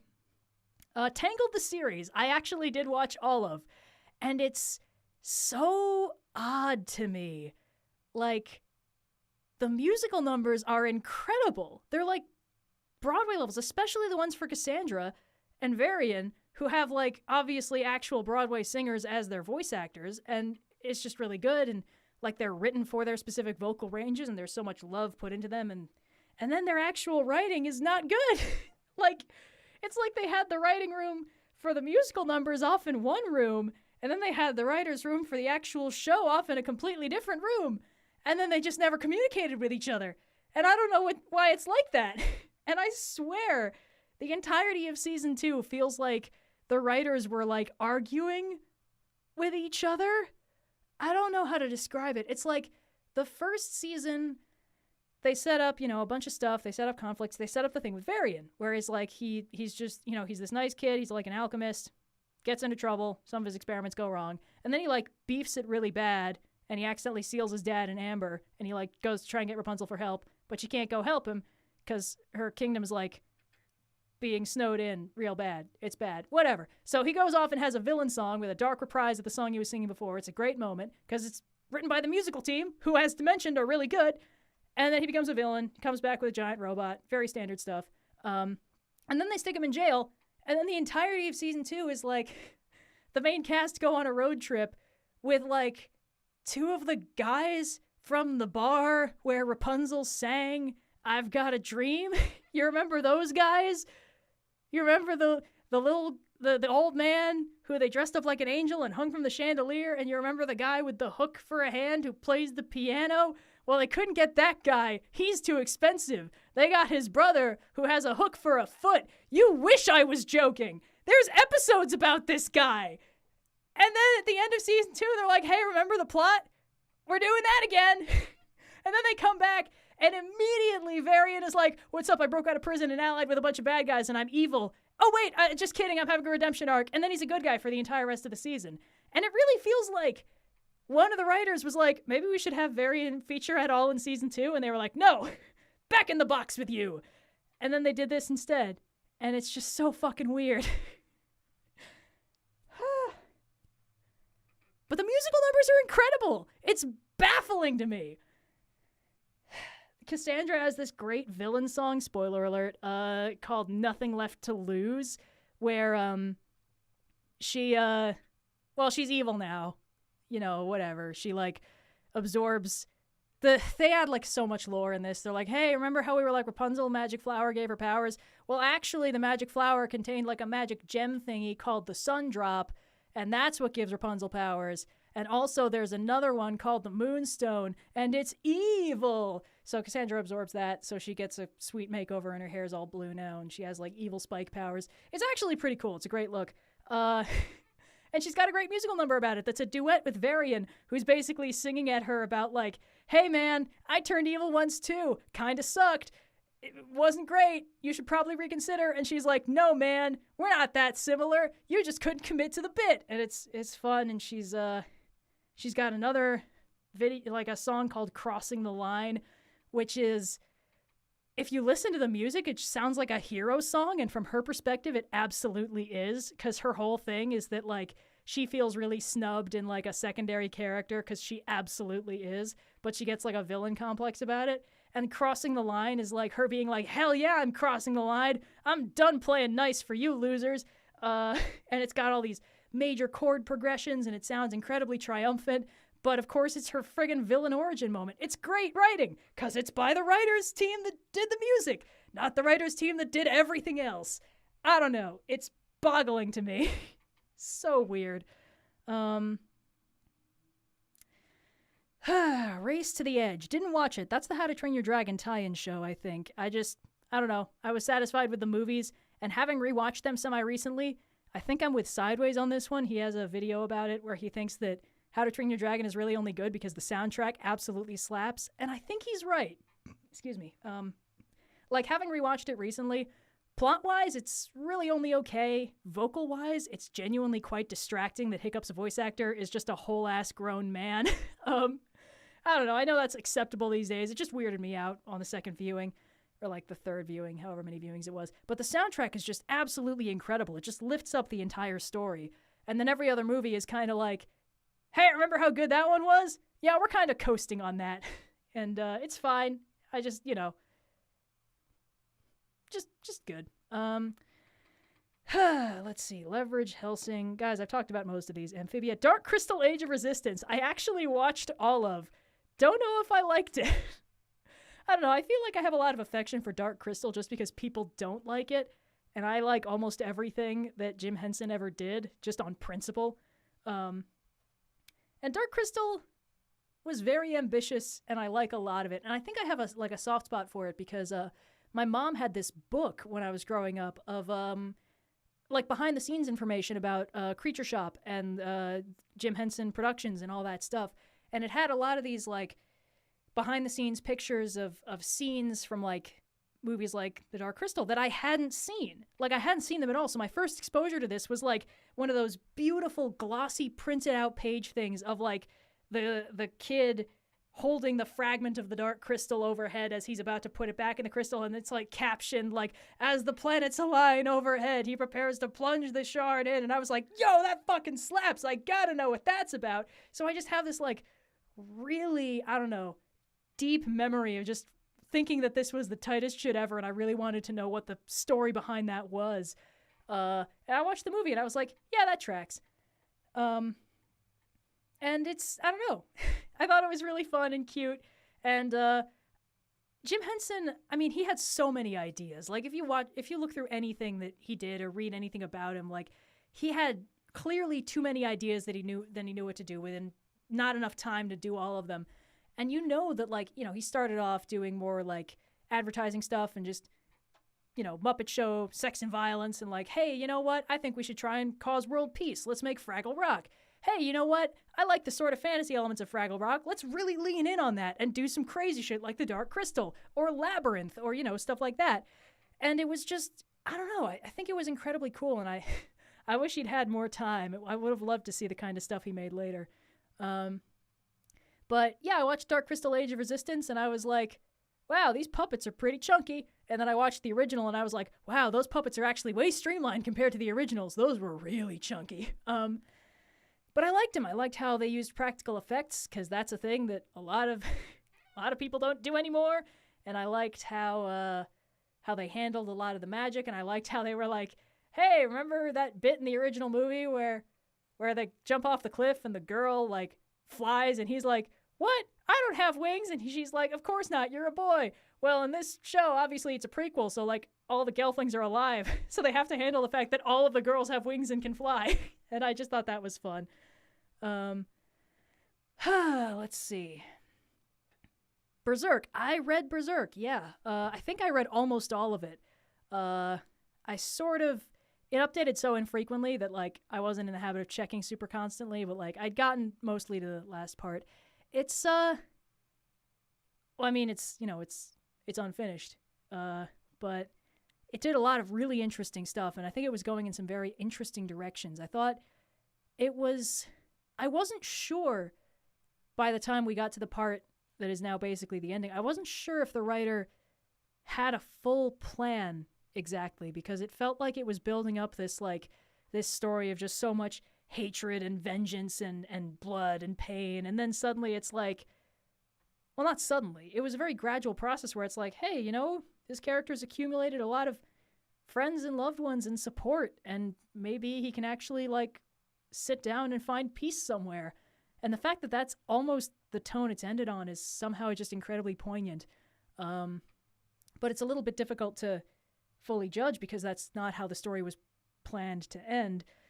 So anyway, oh boy. All right, chat, what's going on? Disco Elysium. I know about it, never played it, don't really know that much about it. Star Wars Rebels. Star Wars Rebels. I watched Clone Wars. Loved Clone Wars. I think I watched just enough of Rebels to be like, not working for me, and then I stopped. That's really all I got. Sorry. Oh, man, I've been very public about how much I love Over the Garden Wall. I think everybody should watch it. It's like my official tradition to watch it on Halloween now. Just so good. I have not watched Everything Everywhere All at Once. I've heard extremely good things about it. Haven't seen it. I don't know. Sorry. Oh, criminy, guys. You can't just list things at me. I want conversation starters, you guys. Let's see. God, there's so many. You ever think about just how much media there is out there? I'm just watching these titles fly by, and I recognize about 10% of them, and I'm like, man, people are really just making stuff all the time. Katana Gatari, I watched all of. I don't know if I liked it. It's one of many pieces of media where I feel like I didn't get it. It's like it must have had a point, but I just have no idea what it was. The art style was very interesting and unique. I actually have a couple soundtracks from it downloaded that I use in videos sometimes because the soundtrack was really good. I don't know. Don't really think I got the point. don't think I'm going to rewatch it anytime soon. Oh my god, Stormhawks, finally an excuse. Oh man, Indigo's going to be sorry she missed this. Stormhawks, why did I watch this? I feel like an artist I follow on Tumblr, like, posted a drawing of a couple of the characters and was like, haven't thought about this show in years. And I was like, what show is this? This design looks interesting. And I checked her tags and it's like, oh, Stormhawks. Okay, cool. And I just looked it up and I must have watched all of it because I remember plot points from the finale and I wouldn't have checked it out at some point later. And it was one of those shows where I was like, man, if I'd gotten into this when I was like 11, it would have permanently reshaped my brain. Like, how to describe? Very stock, 5-man band, colorful characters, rare case where, like, there's a male lead and, like, a female deuteragonist, and they don't have a forced romantic subplot. They're just, like, bros, which I thought was kind of cool. There's... sometimes you, like, watch a show and you're like, these are the characters who were clearly designed to be like eye candy, but this is the character that everyone definitely latched onto, and it's like an absolute tire fire of a human. This show has one of those. He's voiced by, I want to say, Scott McNeil, who did like half the voices of everything voiced by that dubbing company, including a whole bunch of people in ReBoot, by the way, circling back. And he's just like this paranoid gremlin man who pilots the ship. And there's so much fan art. It's baffling. He's like this green goblin thingy. And people are like, yes, that is the Blorbo I'm going to rotate in my brain. It's just so baffling. And the show is like designed to be ultimate radicalness. It's like, oh, it's a bunch of funky teenagers. And they're like, they've got their own airship and sky skateboards. And their outfits are made of random metal patches bolted onto their clothes. I don't know. And we got that one voice actor who's always doing a surfer dude voice, no matter the context he's in. And they're all gonna hang out and have a good time and fight evil. And the villain of that show is like a 12-year-old girl, and this is never discussed. She's like some evil sorceress, but she's just fully 12. And she's got like a secondary bad guy, like her evil right-hand man. And he's voiced by the same person who voices the actual main character. And they fight a lot. And I just can't understand why they would make that casting decision. Anyway, it's absolutely boggling. I feel like either it's going to get its hooks into your brain and just immediately start feeding you serotonin, or you're not going to get it at all. Let's see. Babylon 5. Babylon 5 is one of the classic sci-fi things I just haven't revisited. I grew up in a very like classic sci-fi nerdy environment, so I knew a lot of these shows by reputation before I ever watched them. I knew about Star Trek, obviously knew about Star Wars, knew some stuff about Babylon 5, Battlestar Galactica, Stargate. I went to a lot of sci-fi conventions when I was very small with my parents, and there were like filk artists. Filk is like folk, but for fandom, for those of you who aren't aware. So filk artists will like sing songs that often have like the tune of other songs like sea shanties or stuff like that, but about like fandom stuff. So, or not even fandom stuff. Some of them are just about random shit. There's what was it? I feel like that was my first exposure to I remember it was the remember when everyone was into sea shanties and there was, a lot of people would sing the one about the Bonnie ship the diamond. I knew that tune because there was a filk song about it, about like doing like tech support. And instead of being, cheer up me lads, let your hearts never fail, for the Bonnie ship the diamond goes a-fishing for the whale. It was like, cheer up me lads, let your hearts never fuss when you're integrating systems for the S100 bus. And that's all I got. And there were a ton of filk artists, and they would always reference stuff about like Stargate and Battlestar Galactica and Babylon 5 and Star Trek and Star Wars. And that was my first exposure to a lot of that stuff. So, oh my God, thank you for the super chat and the sticker implying that I need to stop talking. Oh no. Anyway, so a lot of those shows I've never watched, and a lot of them I watched a little bit, and I was like, oh, this might be bad actually. But I did enjoy Star Trek The Next Generation when I was watching it for a while, so that was pretty cool. Let's see. The Expanse, I have not seen. I keep hearing about it. I don't know anything about it. Didn't really grab me. Star Trek Lower Decks, I've seen the clip where Riker comes to the rescue. It looked fun. I don't know. I think it's like Star Trek I like because it's so sincere, and I feel like I wouldn't get much out of a purposefully like silly, you know, kind of tongue-in-cheek interpretation, because the appeal of Star Trek has always been its utopic vision of the future and how strongly it committed to that bit. So, you know, I don't know. I'm glad people are having fun with it, though. It just doesn't seem like my cup of tea. The live-action Scooby Doo movies. I will stand by my analysis that those movies are an absolute party. Is it the first one where Shaggy has the full-blown existential crisis about being a cartoon, like a comedic character who can't do anything right? That was the part where my opinion of that movie just did a radical 180, and suddenly I loved it. I have not seen Multiverse of Madness, as mentioned. I don't know if I want to see it. In fact, I'm pretty sure I don't want to see it. I don't know. At this point, the Marvel movies have recreated the comic experience of like, oh, I like these characters, and I like what they did with these characters in this one context, so now I'm not going to watch them in anything else. So, yeah, I really, really enjoyed WandaVision, and I have no interest in watching Wanda get Dark Phoenixed, so I'm not going to watch Multiverse of Madness, I think. Sorry. But I did, I don't know, I heard that Sam Raimi's back at his horror roots with it, and that's pretty cool, I guess. I did watch Madoka Magica. I think I enjoyed it. I don't know. It was very dark. And I feel like I watched it before I watched any other Magical Girl media, so I was like, yeah, that's pretty dark. And then I started watching some of like actual Sailor Moon, and I was like, you know what? I think this is actually more upsetting than parts of Madoka was. I don't know. I don't know what Kid Cosmic is. I keep seeing it pop up. That might be one person spamming. I don't know.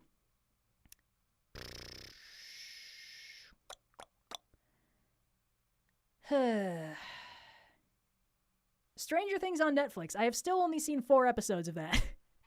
I don't know. I liked them fine. I think I just, you know, I was watching them like at a sleepover with some friends, and then afterwards I was just like, well, this can never recapture the magic of like watching this at 3 a.m. with insomnia cookies.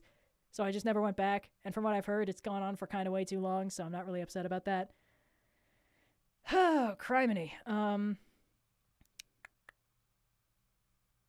I've seen a few Infinity Trains pop up. That show's really good. I wish they got more of it, because I feel like, you know how some of the shows we've talked about, like, they sort of have to rush to the finish, and they're like, oh man, you know, we gotta, you know, they canceled us for acknowledging the existence of gay people, so now we gotta speed to the finale and do all the good stuff. I feel like Infinity Train was like, all right, if you're canceling us after season 4, I guess you'll never find out how the story ends. And I'm like, no, wait, come back. So anyway, good stuff. Definitely recommend. Oh boy, guys. You guys might need to come to some sort of consensus on what you want me to talk about. Oh god, The Golden Compass, the movie. I watched the Golden Compass movie. I think I did a bad movie night for it, so there's probably a Twitter thread about it somewhere. It was bad, obviously. Like, everybody knows that. That's not controversial at this point.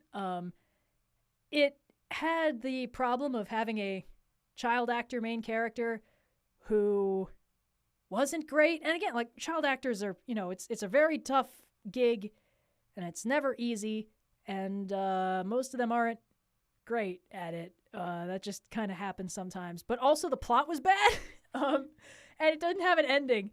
So, like, just not good overall. And they tried so hard to be like, we're going to be the new Lord of the Rings. We got a big group battle. Everybody's fighting. Look at our big group battle shots. And it's like, this is... It's Golden Compass, man. Why would you try and make it the next Lord of the Rings? I don't know. They try so hard. Everybody wants to be the next Lord of the Rings because Lord of the Rings was good. The Hobbit wanted to be the next Lord of the Rings. And boy, did they beef it. The Aragon the movie. Kind of the same problem. They also seem to really want to be the next Lord of the Rings. But, they weren't. It was just bad. But to be fair, wasn't working off the richest source material in the world. I know there's a lot of people who love the inheritance cycle. I'm not one of those people. I never got into those books. And they had dragons on the cover, so, like, you know how iffy they had to be to not snag me just from that alone. But, yeah, it was a whole lot of not much and a lot of very blatant Star Wars ripoffs. So the movie was obviously just going to be like, it's like Star Wars, but with dragons. Woo! And that just wasn't great. Miraculous Ladybug. I feel like I've seen like 3 episodes of Miraculous Ladybug total. And can't really get into it, not gonna lie. I don't know what's wrong. Maybe I'm not in the age group for it. That's probably the main issue.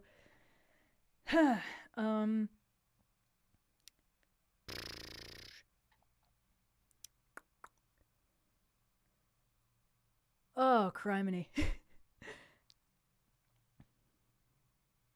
Yeah, Lore Olympus. I mean, yeah, I've read a lot of it. I think it's very fun. The creator follows us on Twitter, which is pretty wild. But yeah, guys, there's got to be something more interesting than just like listing media properties and hoping one of them snags my brain. Especially because a lot of these are things I've already talked about in this chat. Oh man, T.O.M.E, Terrain of Magical Expertise. That's a deep pull. I feel like I watched all of it in one go in high school, and then it just kind of quietly slid out of my brain. Like, I was very new to consuming media in high school, so I really didn't know what things were known and what things were, like, really niche internet things. So, like, I'd watched, like, Danny Phantom, and I watched T.O.M.E, and I assumed that the people I talked to about them would know both of them equally well. And that didn't happen. But yeah, it was cool, I think. I don't know, there was a brief period where I was going through a lot of people's like independent animation projects. I think because I was interested in trying to figure out how to start animating myself. I didn't have the software for it, and at the time there was no easily accessible software for it that wasn't crazy expensive and specified. So but anyway, yeah, I watched it and it was something. Let's see. Oh, boy.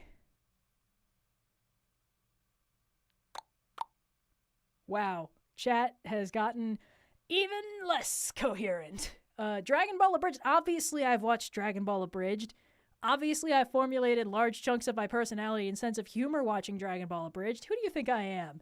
I have a tradition of watching all the movies at Christmas because they're good and they slap.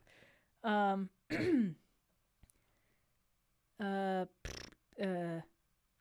guys, you recite digits of pi for us? Guys, really? What's going on? Oh, okay. How to Train Your Dragon, you said, was mediocre with good music. What's something you think was good except the music completely flopped and ruined it all? Oh, man, that's interesting. It's hard for me to listen for. I don't really have an ear for soundtrack most of the time. Like, if it's doing a really good job, I'll notice because it'll be stuck in my head. But if it's bad, it's almost difficult to notice. The thing is with a soundtrack, it's like, if it's doing its job right, you don't really think about it. It's just there to add texture to the scene. And I'm trying to think. Well, I can tell you a movie where I was surprised at how bad the soundtrack was applied, and that's the Last Airbender movie. It was just truly baffling. There are long stretches of silence where it's like they just didn't know what music to put in there. And that's a level of just like basic editing incompetence I don't expect from a multi-squillion dollar movie, you know? Let's see. Something good with bad music. I really don't know about this one. Yeah,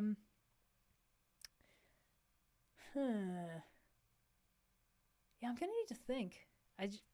Most of the time I don't think about the music that much, bafflingly. Am I scared of spiders? No, I'm not. They're fine. What do I think about the Disney's transition from super charismatic villains to surprise villains to the real villain is trauma? I feel like the Disney writing crew has forgotten how to write villains. I genuinely think that they're struggling with this at this point. They keep coming up with interesting characters and then being like, well, I can't make these guys evil. Like, that's the story behind what they did with Frozen. You know, they had a draft that was very close to the original story where the Snow Queen was, like, evil and stuff. But then they wrote Let It Go, And they were like, ah, fuck, she has a personality now. We can't make her evil. And it's just, that's a really low-level writing mistake. You know, the idea that once a character is interesting or you can understand their motivation, then you can't make them evil. And it's like, no, man, that's when you make someone who's really interesting and evil. And it's like, I don't know. I think that there's a lot of interesting messages in like recent Disney movies. I loved Turning Red. I thought it was great. I had some trouble with Encanto, but that was mostly in hindsight. I thought it slapped at the time. I don't know. Yeah, it really feels like at this point they've sort of forgotten the secret formula for writing really good Disney bad guys. Which is, you know, you got your Ursulas and your Scars and your Jafars, and it's just like you just get a really good voice actor and you just let them go to town, man. And they sort of tried with Princess and the Frog, which was really their last hurrah in big, serious Disney movies with villains. You know, they had Dr. Facilier and they got Keith David to voice him, and Keith David is always good, and they let him sing, which was incredible. But he's also kind of a nothing villain. Like, his plans are so small scale and generally nefarious. And they have Mother Gothel and Rapunzel, but she's basically just Frollo, but with less sexual frustration, so I'm not really sure how to classify that. I don't know. It just kind of feels like, at this point, it's just easier to write stories with no actual villain. The main villain is just interpersonal conflict between two slightly damaged people. Like, that's all you get. And it's... I don't know. I miss the really flamboyant bad guys that are evil because they're just really passionate about it. I just think that's a lot of fun. But, yeah, I don't know. There's only so butthurt I can get about this because, like, I kind of just don't like that Disney's dominating the cultural zeitgeist as much as it is anyway. And it's like, maybe if they suck enough, other writers will start getting a chance. I don't know. That could be fun. But, I mean, it's not like all of the old Disney villains were absolute winners. It's like the evil queen from Snow White is such a nothing character. She doesn't even have a name as far as I'm aware. Well, maybe she does. Is she Grimhilda or something like that? Who cares? Whatever. Point is, like, Disney's never been 100% winning at this. It's just like every 3 or 4 movies they'd hit a winning formula for a really good villain. It's like a lot of the good Disney villains don't have a lot of the good Disney movies don't have great villains. Lilo and Stitch doesn't really have a good villain. It's just got that like alien shark guy, and he's got no personality. He's just kind of a dude.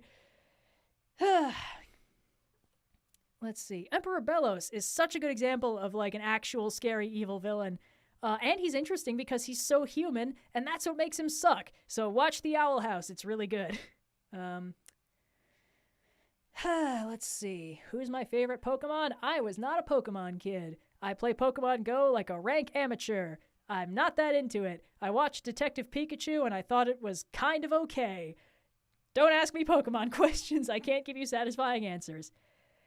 Let's see, Red, when you said you had some trouble with Encanto, what was it? It was more like it worked in the moment, and then in hindsight, I felt like a lot of the emotional catharsis was inadequate for the stuff that happened in the movie. I don't know. The thing about Encanto is it, like, fires a shotgun blast of assorted emotional traumas and family baggage into the audience, and, like, depending on your upbringing, it's almost guaranteed that one of them is going to hit you where it hurts. And it's like, what's it going to be? Are you going to over-relate to Luisa? Are you going to over-relate to Isabella? Are you going to over-relate to Bruno?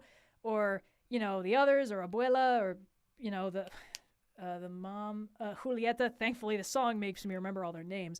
And, like, depending on who you sort of get that overly personal connection to, the ending might completely lose you. I had a friend who wanted to watch the movie, and I kind of warned him in advance, like, depending on how it hits you, you might not like the ending at all. And he watched it, and he was like, yeah, that didn't work for me. And, like, it sort of works. You know, I've seen a lot of people for whom it was great, and I've seen a lot of people sort of writing about it in conjunction with Turning Red, about how it's like, look, healing intergenerational trauma is a complex process, and the beauty of these movies is kind of showing the older generation actually being like, oopsies, sorry, let's try and make this right, which is kind of a rare experience in real life. But, like, I don't know. When I watched Encanto, I just sort of felt like Mirabel would probably be happier and healthier if she left, and the problem is if you think about it like that, the ending doesn't do enough to convince you otherwise. And her and Bruno kind of both in the same boat for me of like, yeah, that sucked and the way you were treated was terrible and you don't have to take that. And then sort of looping it back around like, oh, it's okay, they actually loved you the whole time. I don't know. That was my personal take. I know it's a personal bias. I think the problem with this movie is not inherent to the movie. It's just, it tells such a complex, emotionally loaded story that it's almost guaranteed that part of it is going to hit you somewhere really deep. And that can make it difficult to not, on some level, like relate to or project onto some of the characters. And that just makes it difficult to really appreciate the ending for what it is. Because essentially, if you're watching from that personalized perspective, and then you watch the ending that works for who the characters are, it might not work for who you are. Like, if you were in one of their positions, you might be like, well, that's just not enough. And then the ending loses you. So it's just because it's touching on such a huge cornucopia of complex issues that I think it just, you know, it sort of kneecaps itself right out the gate by just being a little too real in places. Let's see. Oh, yeah, and a lot of people were very upset when they all got their gifts back. And that actually didn't bother me so much, but I was in camp, Maribel, you don't have to take this. You can actually just go and find people who actually appreciate you and like you. But, like, you know, if you're watching for, like, other messages, then the part where they all get their superpowers back and the status quo is restored can totally lose you. And it's something. It's a lot. All right, let's see. Oh, the bad guys from DreamWorks. I actually haven't watched it. I've seen people talk about it and how it's basically just like Furry Lupin III. Sounds like something I'd enjoy, just haven't watched it yet, sorry. Have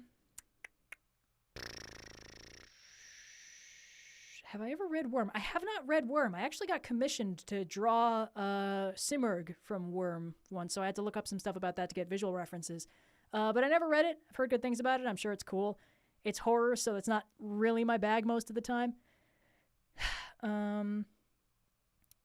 Let's see. Cats. Do you mean the musical or the movie? Because I've watched the movie, and I didn't like it very much. Oh, wait! Good movie spoiled by bad music. I got it. The fucking live-action Les Mis. Like, how good that movie is up for debate, but, like, I watched the Sideways video about why the music in it is such ass, and, like, I can't unhear it, and, like, I could never unhear it. The problem is if you listen to, like, the anniversary concerts, and you hear how those songs sound when they're performed by large casts of extremely competent people all working in sync with each other, then you watch the movie, and it's like you're watching, like, a 5th grade stage performance, and they only got to rehearse it twice. And it's like, why would you ever record these guys live separately for the 5-part harmony in one day more? I don't know. It's baffling and it sounds terrible. And it's like, this movie could have been okay if you did studio recordings and just synced it up later. Why would you ever try to commit to realism in something as non-diegetic as a musical? Anyway, almost all my opinions on that are lifted straight from Sideways, so go check out Sideways' YouTube channel. He's got a lot of very interesting stuff. It'll also teach you about the Dies Irae theme, which is exciting and very fun. Let's see. Sword Art Online Abridged, I have not watched. I think I watched a little bit of it, just kind of missed the boat. I don't like Sword Art Online, and by the time the Abridged series started coming out, I was sort of off the new Abridged series wagon, or what it actually was. Sorry, hold on. Excuse me. What it actually was I'd seen a lot of Abridged series' rise and fall. You gotta understand, a lot of... when Dragon Ball Abridged and Yu-Gi-Oh! Abridged came out, well, really, when Yu-Gi-Oh! Abridged came out and Dragon Ball Abridged came out soon after, there were a ton of imitators. I was so close to being one of those imitators. You will never see anything about this anywhere, but I had scripts. I got that far. But there were a ton of imitators. There were a lot of people who were like, oh, that's easy. You know, I could do that. I've got a show I like. I've got a sense of humor. I could absolutely sass this thing that I love. And there were just like a million of them. There was like a straight up boom of them. And a lot of them were all for the same shows too. That got pretty awkward. Like you'd like look up, there'd be like 5 or 6 different Sailor Moon abridges, and there were like a few different Inuyasha abridges that I couldn't get into because I liked the original too much, so I got butthurt when they made jokes about it. Anyway, And then they almost all just kind of quietly died because it turns out it takes a lot of time and effort to make an abridged series. And, you know, it's not as easy as just poking fun at the dumb bits. Even the shows that started out that way sort of developed more heart and soul over time. Dragon Ball Abridged started off just making fun of it and having a lot of easy jokes. But then they sort of got really into it and they were like, oopsies, we sort of overcharacterized Goku as a bad dad. We need to kind of show that that's not the case. And they ended up doing a lot of very interesting stuff with the characters and their emotional responses to things that maybe wasn't touched on in the original so much, because the version that they built out was, you know, it was funny and it was irreverent, but it was grounded in something that they were passionate about. And most of the early imitators didn't really have that. So basically, by the time Sword Art Online started making an abridged series, I was like, psh, I've seen these go the way of all flesh before, and I just didn't get into it. So I've heard good things about it. Can't get into it. Sorry. Excuse me. Whew, boy. Yes, thank you, Shrike's Wind. I will absolutely breathe and take a sip when I get a chance. The stakes are a little higher because I'm the only one on here, and I don't want to leave too much dead air, but... Yashahime. Don't worry, I have no desire to watch Yashahime. The minute they said that they were shipping Sesshomaru and Rin, I was fucking outie. She was 8 when they met. It's not cool. It's like, oh, I know he's a semi-immortal demon and he was always going to be older than her, but she was a baby and he adopted her, and that was a sign of his growing appreciation for humanity. And it gets really weird if they start boinking the minute she turns 16, so I'm not about that. Okay, what else is happening? Seven Deadly Sins. I watched a bunch of, and I think, I don't really want to, it's no fault of its own. I think the thing is I got into it at around the time when I realized I could stop watching things if they made me uncomfortable. I don't really know how else to explain it, but like, if you've watched Seven Deadly Sins, there's a running gag where the main character, he like looks like a 10-year-old boy, but he's a pervert, and he constantly makes jokes about / mooshes the boobs of like the lady main character who like she's got no powers. She's just kind of there to be pretty. And I just kind of realized like, hey, you know, that's weird. And I don't actually like the rest of this enough to keep watching, and I don't have to. So I stopped. I don't know. I've heard it does interesting stuff. It's very standard. Like, oh, it's shonen superheroes. Everyone's got crazy powers. Everyone's got, you know, fun magic items. They fight really OP bad guys. You know, if I want one of those, I can pick one off the shelf at Target. It's fine. Anyway. Fairy Tail. You know, I haven't watched it in a really long time. I was really into it like early high school, and that was exactly the right time to be watching it. And I think it's sort of, you know, it's weird. There's a lot of shows where I could just watch them do the same thing forever. With Fairy Tail, it's sort of like it did the same thing enough times that I was like, all right, I'm good actually. But I really liked it early on. I liked the first like 3 arcs are all exactly the same, and they are structured like one of the main characters has a problem that they think only they can solve, and they must do it through a heroic sacrifice, and then Natsu shows up and just punches the problem. And I love that dynamic. I think it's so fun. I liked how the characters actually seemed to be friends and like each other, which is surprisingly rare in some of those ensemble casts. Oh, criminy, excuse me. I have to record a podcast tomorrow. This is a great decision on my part. But yeah, I don't know. I think I haven't revisited Fairy Tail. I'm kind of worried it won't hold up, but it was formative. You know, I was into it in a way that I think it made me want to write my own stuff. And oftentimes when you're into something like that, then when you revisit it, it doesn't hold up for you because you turned it into raw materials. You know, you took it and the parts of it that worked, you integrated into your storytelling, and the parts of it that didn't, you just sort of discarded. And then you go back and you realize how much of it is stuff that didn't work for you. But the stuff that did work stood out to you because you needed it. And sometimes that means that you can't revisit the things that you loved that formed you because they just hit completely different now that they've already given you what you need. But sometimes they're just as good as they used to be. And that's why I like rewatching ReBoot every couple of years. But anyway, oh no, is that chat saying it doesn't hold up? That's unfortunate. Oh, the soundtrack does slap, though. It's absolutely good. I love how they always have, like, one track they use when things are sad. And it's always the same. I love it when anime does that.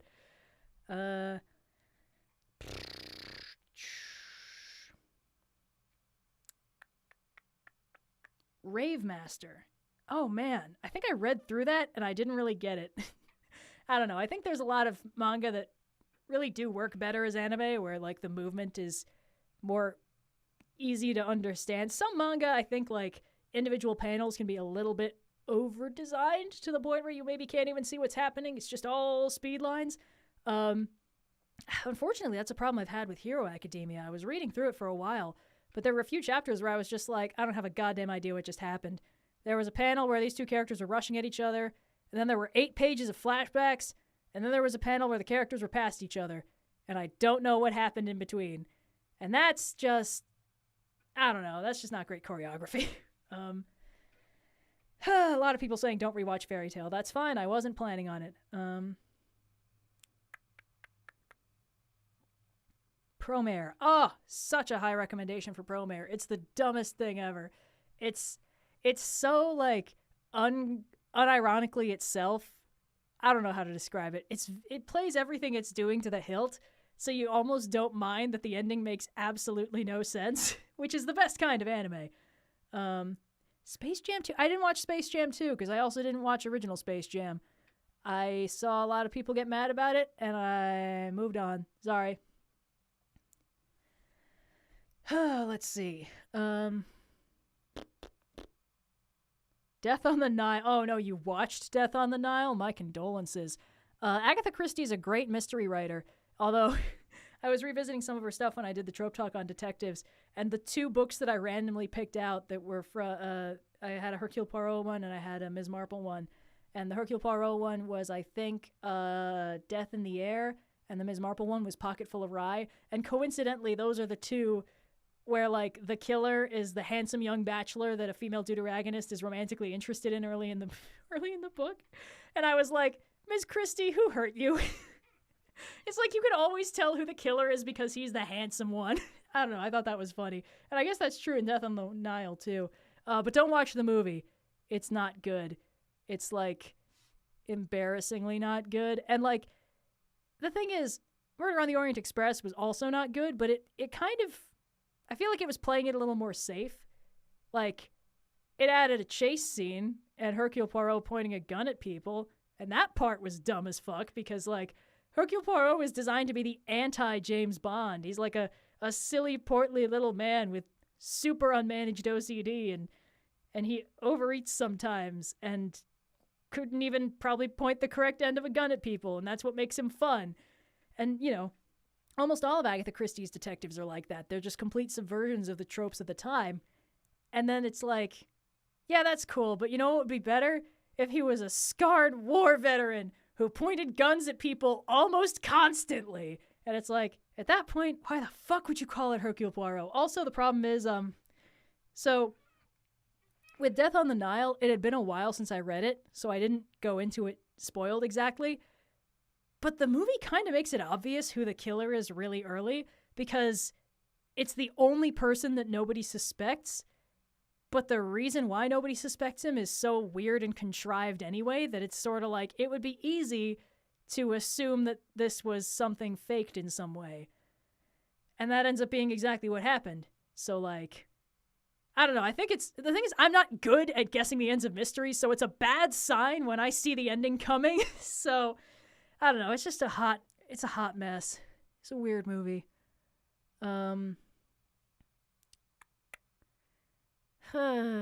Person asking, what are my thoughts about a novel with all dragons as the characters? I think you can make anything work, man. There's a award-winning series of books where everyone's cats. I think you'll be fine. The BBC series with David Suchet. I think I saw a single episode of that. I don't remember which one it was. But I liked the performance. I thought he was fun. What's the best, worst movie you ever watched? Oh, that's a toughie. There's a lot of, like, bad movies I've watched that I end up just uncritically enjoying, like the live-action Scooby Doo movies. Those ones are weirdly fun. Dumb as hell, but I had a great time.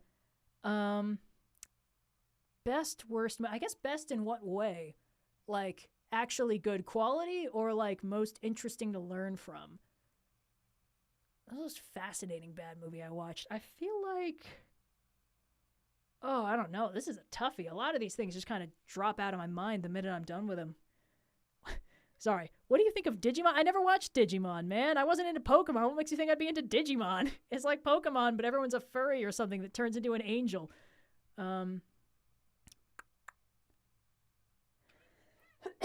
Excuse me. Favorite Muppets movie? I mean, there's only a few. Like, well, I mean, I guess there's the ones that are about the Muppets themselves, but like, you know I love Muppet Treasure Island, and you know I love Muppet Christmas Carol, and you know I love all the musical numbers from both of those, so they're both winners.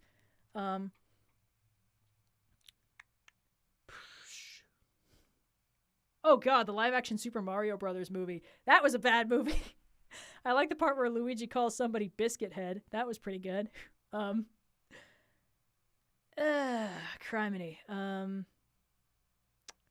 Kung Fury, I'm not sure I would classify as a bad movie. Again, Kung Fury is in on the joke, and that makes it less funny. Ever read 17776? Yes, I read through all of it. I was on a road trip at the time, which is not the ideal circumstance to read a really complex musing on the meditation of the boredom of immortality. I gotta tell you that much. Like, that's already a rough experience. You don't want to be reading it at 3 a.m. in a hotel room. That just makes it about 1,000,000 times more disruptive. Any Yu-Gi-Oh series besides Duel Monsters? Oh man, does Capsule Monsters count? I unironically enjoyed that. I think the thing is, Yu-Gi-Oh is at its best when they find workarounds to the fact that they're all playing a card game with no stakes most of the time, and it's funny to me how often the characters and author seem to forget that's the case, especially the anime. Like in the manga, when something bad happens and Yami looks perturbed, you can assume that's because he's upset that he's losing.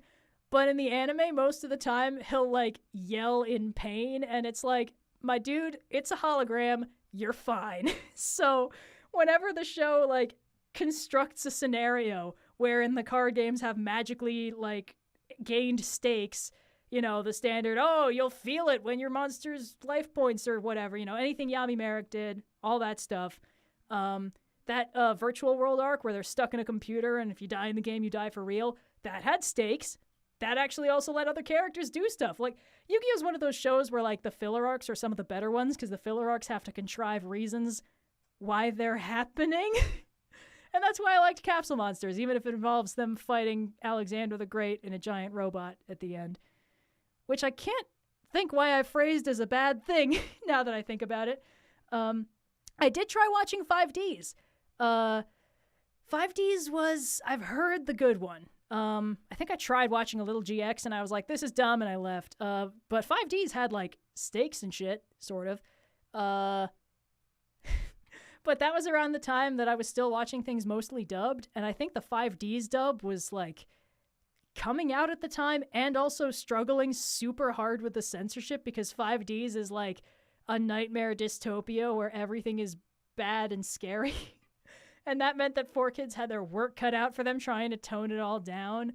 I don't know. It just wasn't really working because I was trying to watch it sort of, I think at the time, like the way I could mostly find it was like in chunks on YouTube. And a lot of what I was finding instead was like just comparisons between things that 4Kids censored. Like, I think there's a bit where like Yusei has a bad motorcycle crash and is fully like impaled on a chunk of motorcycle, and 4Kids just like painted it out and was like, oh, he's fine. So they were having some real trouble. And I haven't watched anything after that. I mean, I watched Bonds Beyond Time, I think, and that was fine. I like how the bad guy was like, card games are going to destroy the future, and then they kill him, and then they never fix the fact that card games destroy the future. I thought that was great. Oh, and I love the evil bikers from Atlantis filler arc. I thought that was the dumbest thing ever. But also they gave the games actual stakes, and we got to see how Yami navigated without Yugi, and that was really interesting. And I did like Season 0, I gotta say. Oh my god, that's actually another, not Season 0, but when I was watching Yu-Gi-Oh!, like, you guys might not understand how good we have it right now in terms of easily accessed anime subs, but at the time that I was watching it, like early high school, it was almost impossible. It's like you'd find them on Dailymotion and someone had clearly like gone in and hand subtitled it, and often the English was really broken and they'd get the character names wrong because it was some like scanlator doing their best, and that was all we had. I don't know.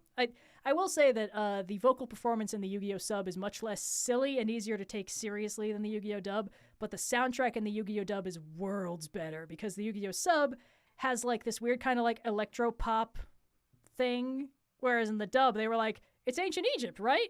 We know what that sounds like. And they just went full like majestic woodwinds and mysterious strings, and it just sounds better. So like my dream Yu-Gi-Oh! Experience would be you've got the Japanese voices, but you've got the English music. I think that would be great. All right, Jesus. What was chat's actual question?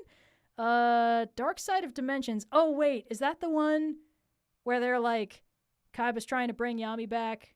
Oh yeah, actually, okay, I haven't watched that movie because it makes me sad because I'm still butthurt that Yami leaves in the end. I think it's an unsatisfying ending.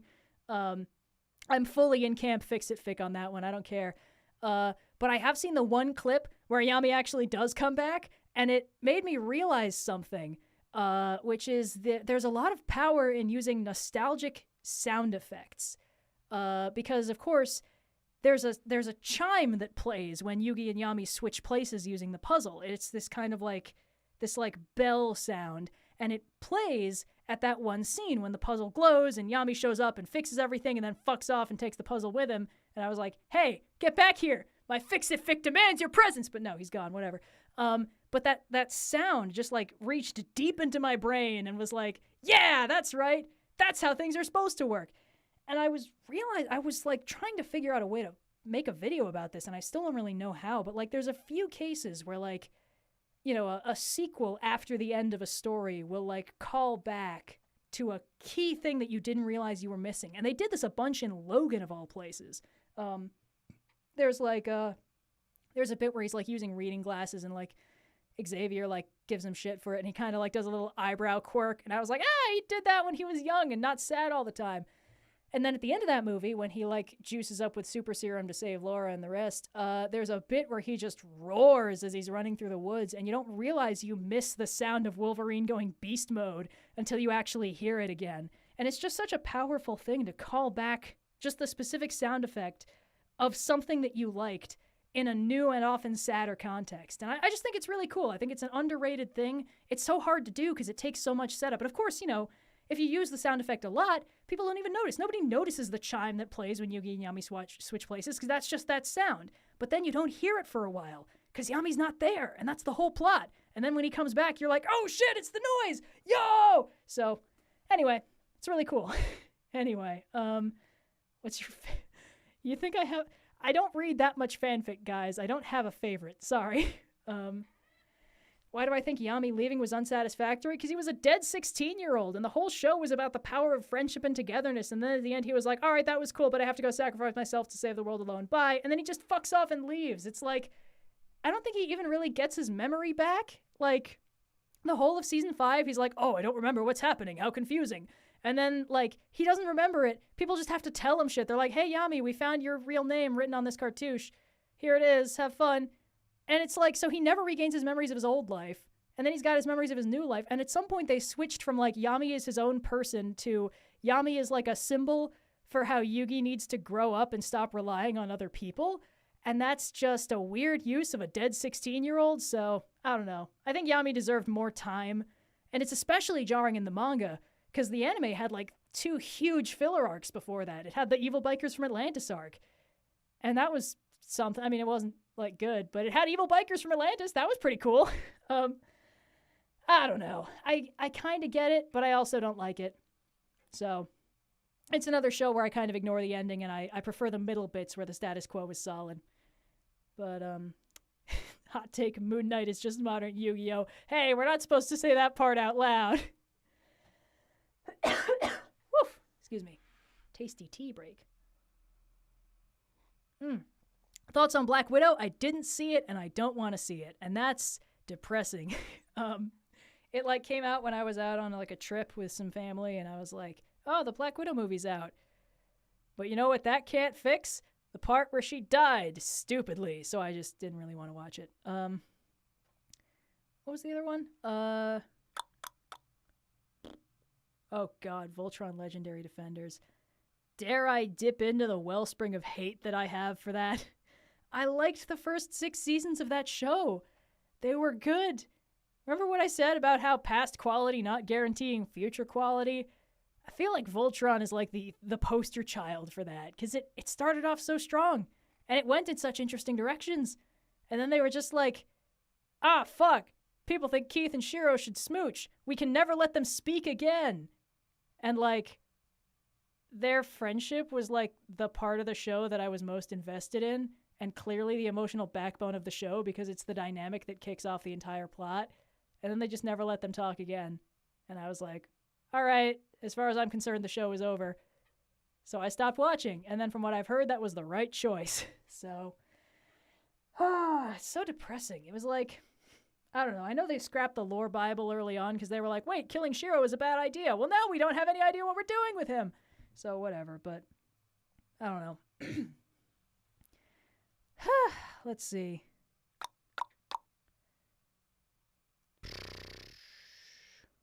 If I had a cat, what would I name it? Mark Neanthony. I've already thought about this. I have a cat-shaped lamp that is named Mark Neanthony, so.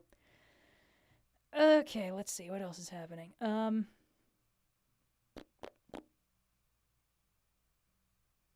Oh, the new He-Man I haven't watched. I think I heard good things about it, but I don't really know, so. Godzilla? Which version of Godzilla? There's been a few. I watched the first one, and I watched King of the Monsters, and I made a whole video about why I thought it was pretty weird what they've done with his symbolism about nuclear testing. But, you know, whatevs.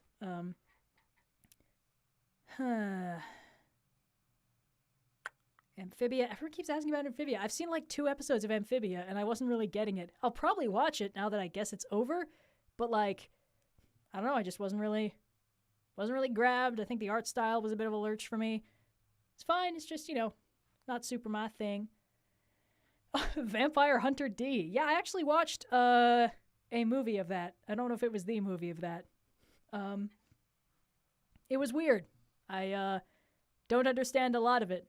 Like why he has a small hand that has a face in it, and the face shit talks him.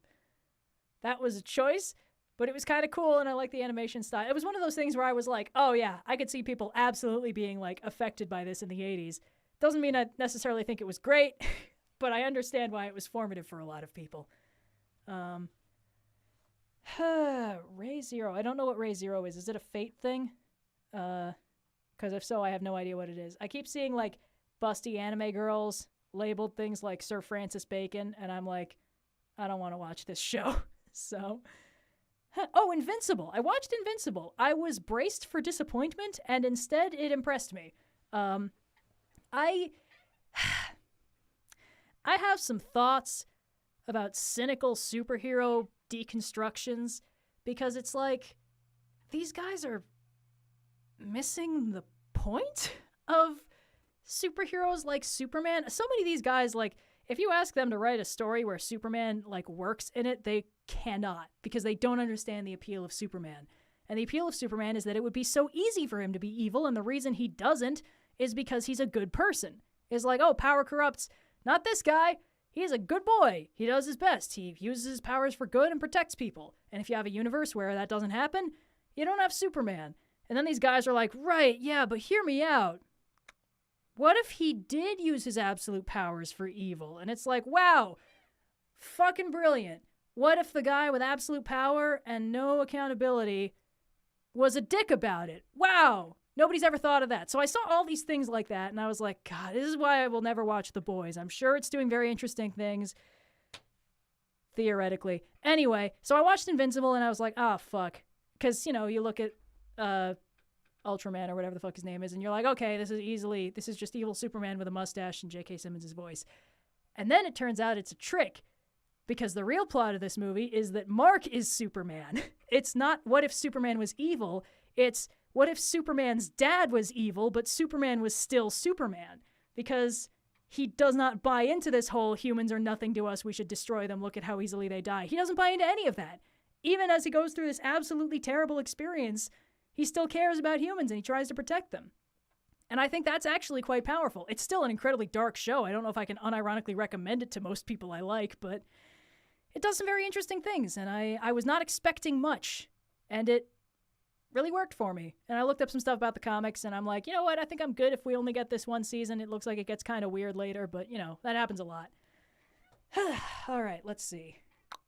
Nier Automata. I've seen people play the game. I haven't played it myself. Looks fine, I guess.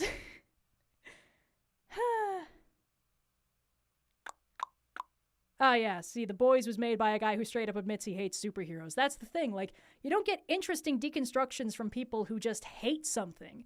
You get media that's just full of, like, spite and anger, and, like, what if everybody saw this the way I see it? And it's like, if you hate something, that means you're going to create something that's just unpleasant and miserable. And, like, I'm trying not to sass something too much that I've never seen. It's just, I don't know. It's really easy to shit talk. It's hard to deconstruct, and people mix them up all the time. Like we were talking about with the Bridge series, it's really easy to shit talk. It's hard to take something apart or to flip something on its head and see how it works now. Like, you know, if you fucking hate clocks, you're not going to build one from scratch and then also, like, add some bits to, like, add the calendar wheel and, like, you know, maybe add phases of the moon. You're not going to do that. Like, if you hate clocks, you're going to break a clock and be like, look at how dumb this clockwork looks. Ha! And then people who are like, yeah, clocks are stupid. I hope this analogy makes sense, but you get what I mean, right? It's like if somebody hates a piece of media and then they make a piece of media about why that piece of media is dumb, it's not going to be nuanced or interesting. It's going to be like, here's why I don't like this thing. Like, what if this thing was like that instead? You'd hate it too. And it's like, yeah, probably, because this looks miserable. And Invincible doesn't do that. Invincible does a lot of interesting stuff. And I don't know. I wasn't expecting much, and I was pleasantly surprised. Also, Steve Ewan is just, like, a really good voice actor, and, like, I feel like at this point they're typecasting him as just, like, boys who go through some shit, and I feel like he maybe deserves to play a happy character once in a while. That could be fun. Anyway. All right, let's see. Excuse me. Hashtag anti-clock gang. Thanks, guys. What about Watchmen? Watchmen, I've talked about. I feel like the problem is, like, it inspired a bunch of people with a really shallow understanding of superheroes who were like, yeah, it would be kind of weird if superheroes, like, had sex or whatever and, like, were sort of sociopathic and didn't care about humanity. That would be wild. But, like, Alan Moore's actual point is that all those people are wrong and dumb and that, like, being a superhero that separates yourself from reality means that you don't understand the humans you're supposed to protect and can't do your job. And I thought that was interesting. Like, that's an actual good point. Alan Moore wrote a lot of classic DC superheroes. He wrote For the Man Who Has Everything, a story that deeply understands Superman and Batman. It's actually, I mean, I've talked about it. It's fantastic. For those of you who haven't read it or seen it, I actually, that's one I recommend watching the Justice League episode rather than reading the comic, because the comic, it's actually, I think, a rare comic that features Jason Todd as Robin from that brief window before he was dead. And it just works better if it's just Batman and Wonder Woman trying to help Superman. But of course, the gist of that is that Mongol, I think it's Mongol? Yeah, he's just like a evil bad guy who's pretty tough and can kind of go toe-to-toe with Superman in a straight fight. He shows up with an evil plant called the Black Mercy, and he slaps it on Superman, and it creates a dream for him, just like an ideal world for Superman to live in, while he's catatonic in real life, and Mongol can go conquer the world. And Mongol is like, oh, I wonder what he's dreaming of, subjugating this world, crushing its people like ants, he's a real jerk like that, probably. And instead, Superman's just dreaming about having a humble farm home life on Krypton. He's dreaming of his planet not being dead and him having a simple, normal life on it. Superman doesn't want to be king. He just wants to live, and he wants to not lose the people he loves. That's all. Alan Moore understands Superman. You can't write Watchmen if you don't understand Superman.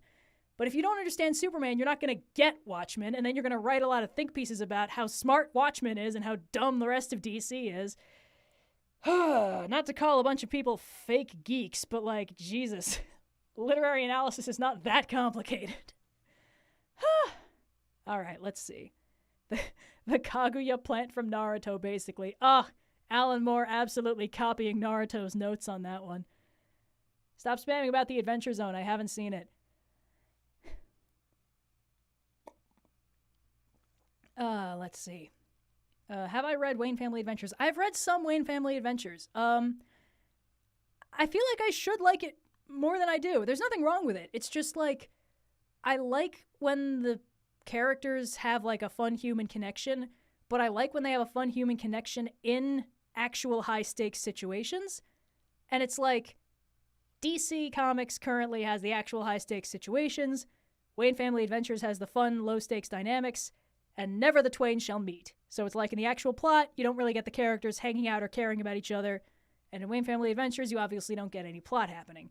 And I like shows that can strike a balance. That's actually one of the reasons I liked Teen Titans so much. Not Go, I couldn't get into Go, but like, it was one of those things where it's like, we got an ensemble cast, and you kind of believe they're all friends, and like, care about each other, and want to help each other out. And, you know, they'll sort of balance the silly hijinks and the fun, wacky, we're just chilling episodes with like the deeply horrifying shit. And I love it when shows can hit the emotional highs and lows like that. But I think, you know, there's a phrase, all emphasis is no emphasis. And I feel like sometimes if you have a story that's like all highs, you know, no stakes, and then you have stories that are all lows, no sense of hope or for the future or anything like that, and you're just like, all right, well, that's a whole lot of nothing, and I don't really want to depress myself today, so I think I'll skip it. Oh, hello, sarcastic chorus. Yes, it's good fluff, but fluff nonetheless. That's really it. There's no real meat on it. It's just feel-good stuff. And like, if you already have a version of those characters in your head, and you're like, these characters could use a break, Wayne Family Adventures is a great break for that. But if you want a story that gives you meat and potatoes, you can't really get it there. Let's see. Have I seen Young Justice? See my previous rant about Young Justice. It's somewhere in the VOD. Don't worry, it'll go up there. Teen Titans Trouble in Tokyo. I remember that movie. I think I've only seen it once, but like, it's a major plot point in that movie that people think that Robin straight up killed a man. Of course, the man was magenta pink, and the quote-unquote blood that Robin is covered in is also hot pink, and everyone is still like, oh my god, I can't believe you killed that man. So, but apparently that was a censorship thing. Anyway, fun stuff. Let's see. Thoughts on Invader Zim? I never watched Invader Zim. Missed the boat on that one. Sorry. Let's see. Did I watch the 2003 Teenage Mutant Ninja Turtles? Only the episode with Usagi Yojimbo. I am a basic bitch. I will only watch about my rabbit boy. I know about the Ninja Turtles. I've seen some other stuff about him. I was watching the, which one was it? It was like a more recent 3D animated one. It wasn't the really new 2D animated one. Whatever. I watched some of it, and then I sort of fell off the wagon about the second time they recast Leonardo. And I was like, why can't they keep a voice cast consistent? Let's see. These are just, you guys are just listing media properties again, guys. I need consistency. Who's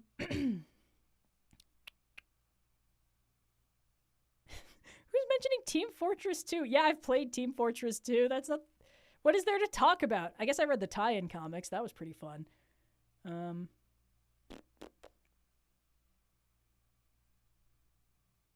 Oh yeah, the 2012 Ninja Turtles. Yeah, I watched that one for a while. It was fine. Well, you know what I remember? Like, I haven't rewatched it at all, but there was a 3D animated Ninja Turtles movie that I watched at like a really formative time. And sometimes when you're like a kid and you watch something, there's like, you'll pick up on a trope there that just like anchors itself in your head. And you're like, oh my God, I love this one thing. And then you'll find other stories that do it, and you're like, wow, this thing slaps. And that's how you start finding, like, what tropes are your favorite. And that movie, it's got a bit where, like, Raphael, it goes full, like, I should be a leader, whatever, man. And he and Leonardo have, like, a fight on a rooftop in the rain, and he ends up, like, beating Leonardo. But then the bad guys come and capture Leonardo, and he's like, oh, no, what have I done? And I was like, oh, this is my shit. So that's probably why I like Lancers so much. They're so self-destructive in the most interesting way. I think Patrick Stewart plays the bad guy. I don't know. It's been ages. I got to rewatch it and hope it isn't ruined. Oh God, the Netflix Usagi Yojimbo. I haven't watched it, and I can't really bring myself to because I saw the trailer and it looks nothing like anything I like about the original, and that makes me sad. Because it's like, hey, you know what's really good about Usagi Yojimbo? The fact that it's basically just a Kurosawa movie, but as a black and white comic with a very fun paragon hero who's still a bit of a trickster and a scamp, as is befitting a cartoon rabbit. And then they were like, hey, you know what would be fun if we took away all the quiet dignity and all the actual samurai stuff and we just named all the characters after them. So that makes me sad. All right, let's see. How do I feel about new Star Trek? I haven't watched anything since like TNG season 5, something like that. So I wouldn't know. Villainous.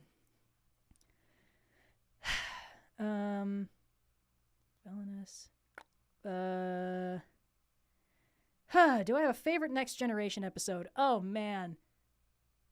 I mean, almost anything that's a data-centric episode is gonna slap. Which is the one... I don't remember the name of it, but there's an episode where the gist is basically that there's, like, this collector of things, and he arranges for it to look like Data's dead, so he can just kidnap him and add him to his, like, pile of exciting things. And like all the episodes that are about Data's, like, personhood, it's really fun, but because it's a rare case where Data does not have one of the other crew members advocating for him and has to actually, like, do his own thing, he's got more agency in it, and it's really cool. He's a character who plays well off of other characters, but he also actually kind of shines when he's given a solo episode, and that means that, you know, it can be nice to kind of leave him on his own and make him actually, like, take an active role in the proceedings of his life for a change. Because he has to actively arrange his own escape rather than, like, getting rescued, which is pretty cool. Also, the bad guy in that episode is the bad guy in the first episode of Leverage. I don't know why. I guess that guy doesn't age, but if you need a reason to watch Leverage, you can imagine it's the same guy, like time traveling or some shit.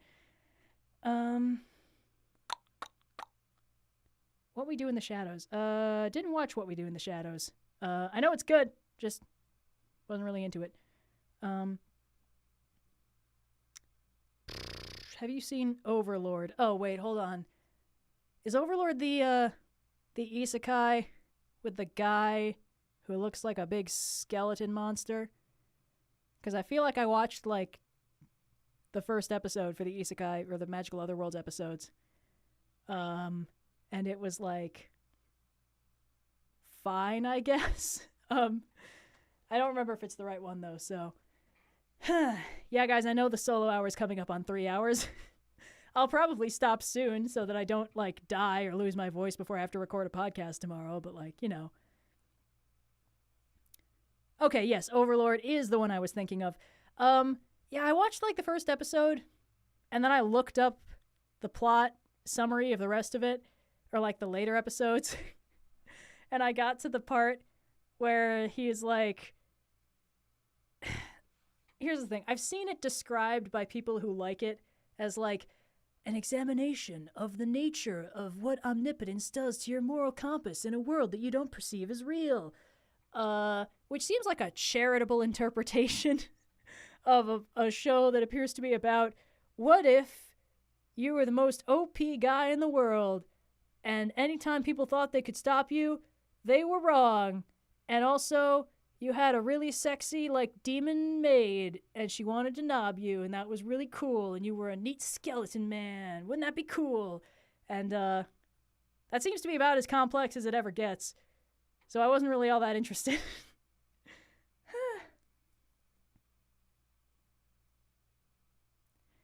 All right.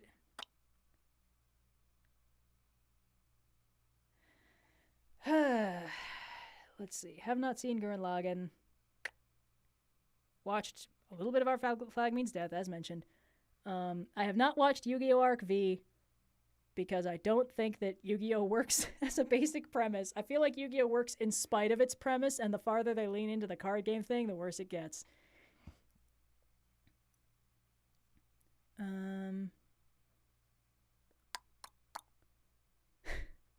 One Punch Man. I actually think I read through most of the manga at one point, and then I just didn't keep up with it. I feel like it's like waiting to find its own plot. It doesn't have one yet, so it's fun, I guess. But people keep bringing up Space Battleship Yamato. I haven't watched it, but I know they reference it in Nausicaa as like kind of an oblique thing.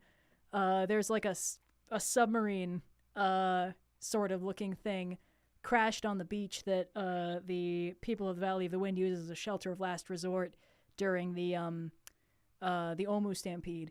And one of the bad guys is like, isn't that the one that they said went as far as the stars? And the first time I watched the movie, I was like, no, silly, that's a submarine. But then later it's like, oh, fuck, wait a minute. So anyway, I guess the moral of that story is watch Nausicaa. How have I not seen Gurren Lagann? I had other shit going on. I was watching Inuyasha for the 4th time instead. Get off my back. How do I feel about myths being rewritten like Lore Olympus and American Gods?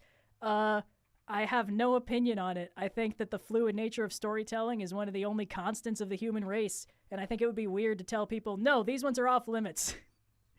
So, let's see. Three Houses. Oh, Fire Emblem Three Houses? I've never played a Fire Emblem game. I know it's like a Bishy eugenics program. I'm just not really into strategy games. I did like Yu Yu Hakusho. I probably should have watched that one subbed, but it was fun. I think I watched through it once and that was enough for me. So, oh, criminy. Oh boy. Kill la Kill. I had trouble getting into. Perhaps unsurprisingly, I found the amount of nudity in it uncomfortable. I know that's like the point, but that doesn't stop me from being uncomfortable about it. So, Adventure Time, I also missed the boat on. I tried watching some of it, and I just kind of didn't really get into it.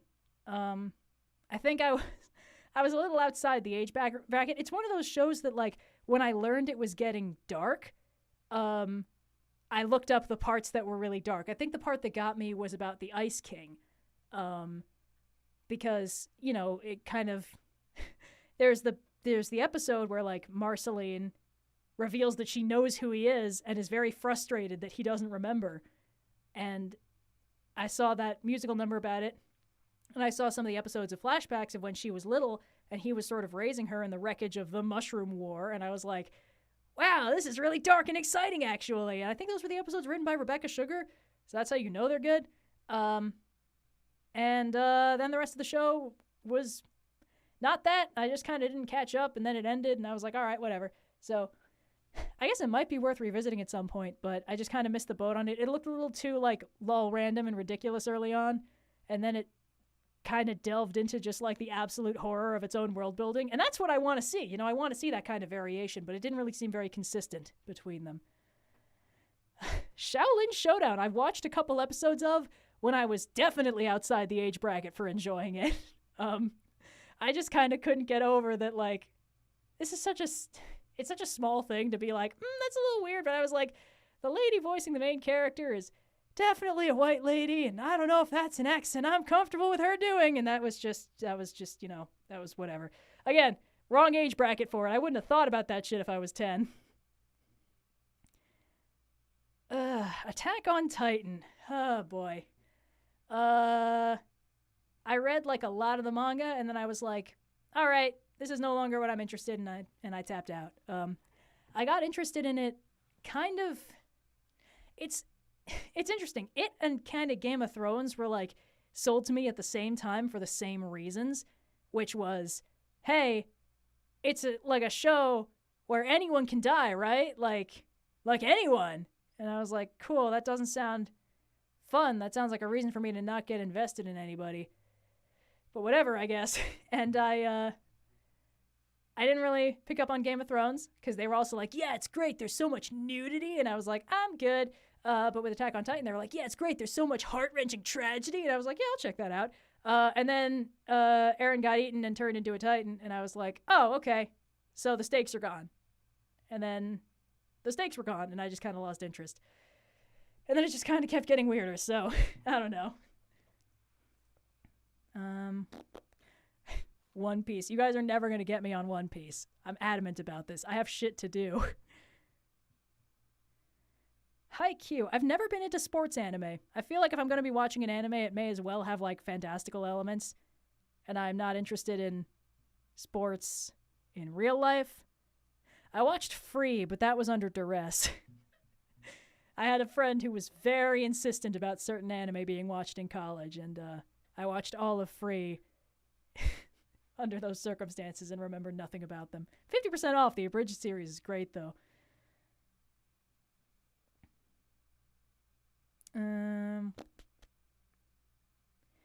Oh boy, all right. You know what? Let's set a nice time limit on this. We're coming up on actually 3 hours, so we're gonna say last 10 minutes, okay? And then I'm gonna down the rest of this tea and give myself a break so I'm not dead when I record tomorrow. Death Note. I watched all of Death Note. I had fun with it. It's a good show. That's 3 decent shows in a trench coat. The first bit is fun, and the middle bit, when Light has wiped his own memory and is a certified good boy, I want that show. I want that to be the real show. I loved the chemistry he had with the other characters when he wasn't evil and ridiculous. And it's also just really funny how bad he is at being Kira. Like, we're in his head all the time, and he's like, I'm a genius, and nobody can ever figure out what I'm doing. And then within, like, a week, L is narrowed down to his exact city block, and it's like, it's one of these 2 people, and let's be honest, it's probably this one guy, and that's just so funny to me. And then after L is dead, it's like, all right, whatever. Fine. And the funny thing is, the show knows that, or, like, the manga, too, because, like, you know, Light is like, compared to L, you're all pale imitations. And it's like, yeah, you probably shouldn't have murdered him if you were so interested in the thrill of the game, whatever.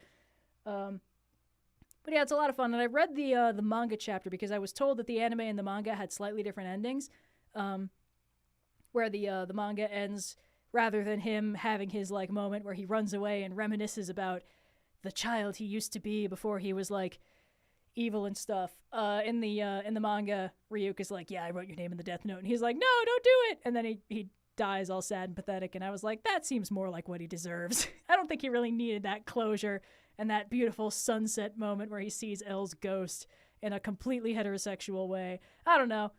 I just thought he was such a piece of shit. He kind of deserved to die sad and scared. So the manga does that for me, so it's all good. Let's see.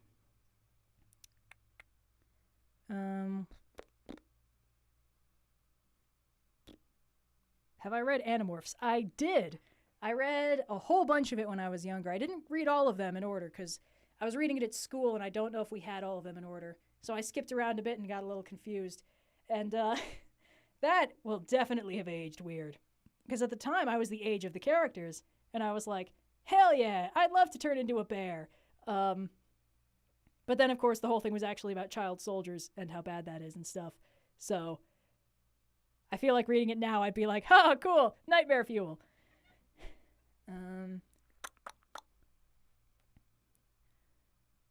Bakugan? Never watched it. Is that... I'm showing my ignorance here. My brain has it in the same folder as, like, Beyblade, but I feel like that's incorrect.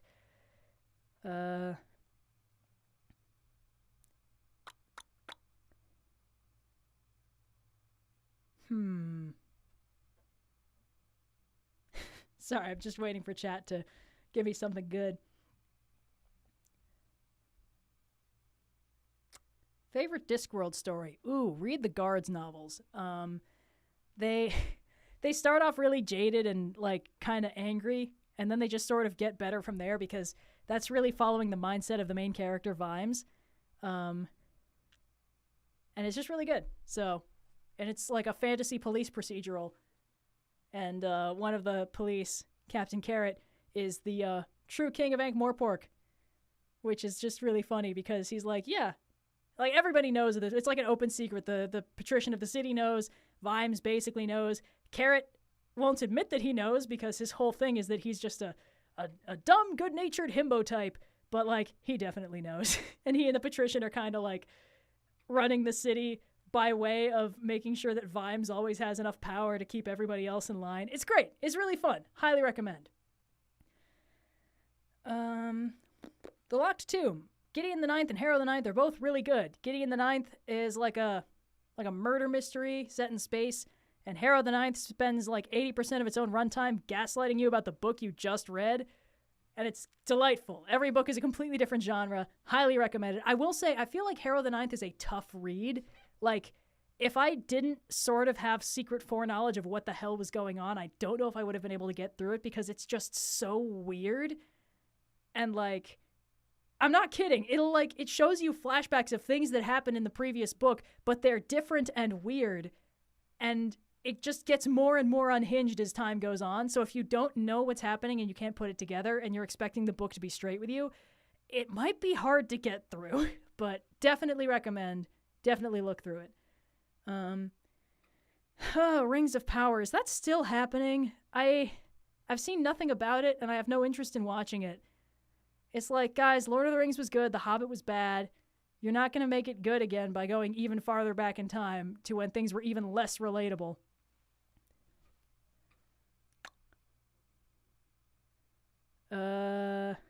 Moon Knight. From what I know of Egyptian mythology, they handled it pretty well. They added a lot more personality to Khonshu than he ever had in the mythos, but that's okay. The whole Amit being evil and prejudging the souls of people is, I mean, that's a Marvel original, but like, they needed a threat, and at least they didn't make it Anubis this time. That's so rare. I've never seen Code Lyoko, and I don't know anything about it. I think I had to draw a character from it for somebody, so I looked up that. It's got like the art style where everyone's head is huge and their eyes are really tiny and far apart, right? Like, that's all I got. I've already talked about Ben 10, guys. I had a good time with it. Well, the original. All right. That thing that you're spamming, I'm ignoring out of spite. So knock it off. Oh my god, Class of the Titans. Now that's a name I haven't heard in a long time. It's bad in the most hilarious way. It's just abjectly ridiculous.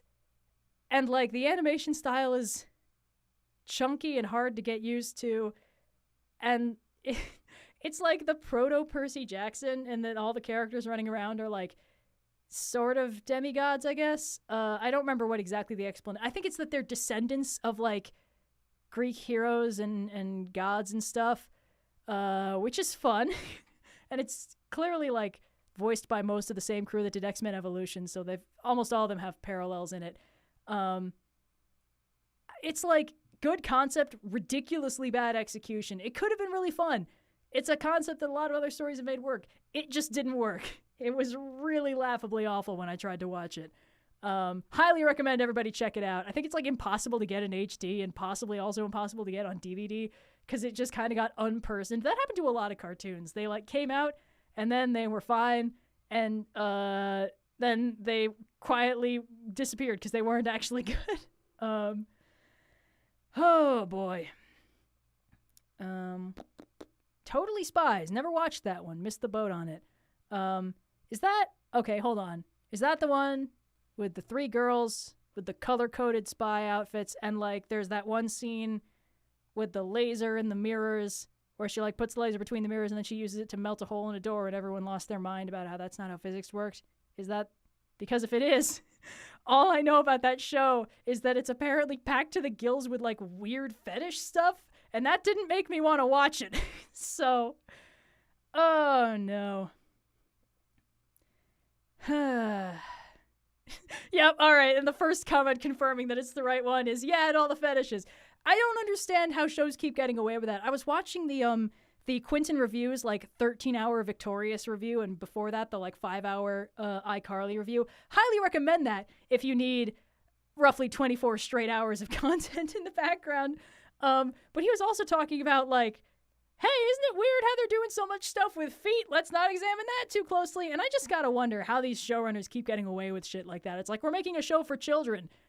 Let's make sure that we get an entry on every single page on wikifetish.org or whatever. Don't tell me if that's a real website. I don't want to know. There's a whole list somebody made. How does that happen? How does that happen and nobody notice? like, obviously, like, standards and practices in the comics code don't do what they're intended, but, like, how does stuff like this get through? All right, whatever. Sandman comics are pretty good, I think. I've got the same problem with them I have with most of Neil Gaiman stuff, where the characters are usually completely unrelatable and, like, usually non-people, and almost all their motivations are really negative and they're all horrible to each other. But, like, as personal preference, I'm sure it's fine. The art's really great a lot of the time. Garth Marenghi's Dark Place is a lot of fun. I watched it, like, once, and it was fun. It's one of those shows that's, like, in on the joke of being bad, but they kind of pull it off. So, if you can, it's all on YouTube, so, like, if you want to check that out. Let's see. I think we're winding down. Oh, Hades Town. I listened through it all. It's good. You know, I have a lot of affection for a lot of modern retellings of Hades and Persephone / Orpheus and Eurydice, so I think that one's pretty cool. And I like how it fully goes hard on the aesthetic of, I don't know, like 1920s America, but they're like, yeah, it's gods, it's Greek gods, that's actually Persephone. I like that. Oh boy, everyone's really popping their things in the last minute because I said 10 minutes. Oh my god, Two Kinds. I read through that a while ago, and then I was like, yeah, you know what, I think maybe I'm not super into like furry stuff, so maybe I'm not going to keep reading this like webcomic. And then like 3 years later, someone was like, you know, Markiplier's brother makes that comic? And I was like, what? And I still didn't reread it, but now that information is in my brain. Movie and musical Heathers. Haven't seen the movie, listen to the musical. The musical Heathers is great. Candy Store is an absolute banger. A lot of the songs are just like really good in isolation. And it's really funny listening to it back to back with Mean Girls, the musical, because they're not wholly dissimilar. And the main character in both of them, well, the main character in the Heathers one plays like Janice in the Mean Girls one, at least in the one you can get on YouTube. And that's just a really funny juxtaposition. It's like Heathers is like Mean Girls, but what if people could actually die? Sym-Bionic Titan is an underrated gem. I watched all of it, like, instead of doing finals at one point. I don't know if it's actually good. I think it was just exactly what my brain needed that week. All right, I gotta cut this off or I'm gonna be here all night. How did I not watch Heathers? I had other shit going on, and I'm not that interested in movies about dead teenagers. Sorry. I also watched a bunch of Generator Rex. I don't think I got to the finale, but I liked it because the main character had such a light tone, but the premise of the show was so objectively horrifying. It's like, oh yeah, there was a nanite plague, and people can randomly turn into monsters. That's fun. I was like, cool, that's terrifying. What are you talking about? And they were like, no, it's fine. Life goes on. It's like, what do you mean life goes on? I love cartoons like that. Like, when you watch it as a kid, you're like, oh yeah, there was a nanite plague, and people can turn into monsters. That's fine. And you watch it as an adult, and you're like, oh my god. The world is one half step away from a Grey Goose scenario at all times, and we're trusting it to a kid who turns his legs into a motorcycle. Oh god, I didn't watch Clone High. All right, thanks everybody.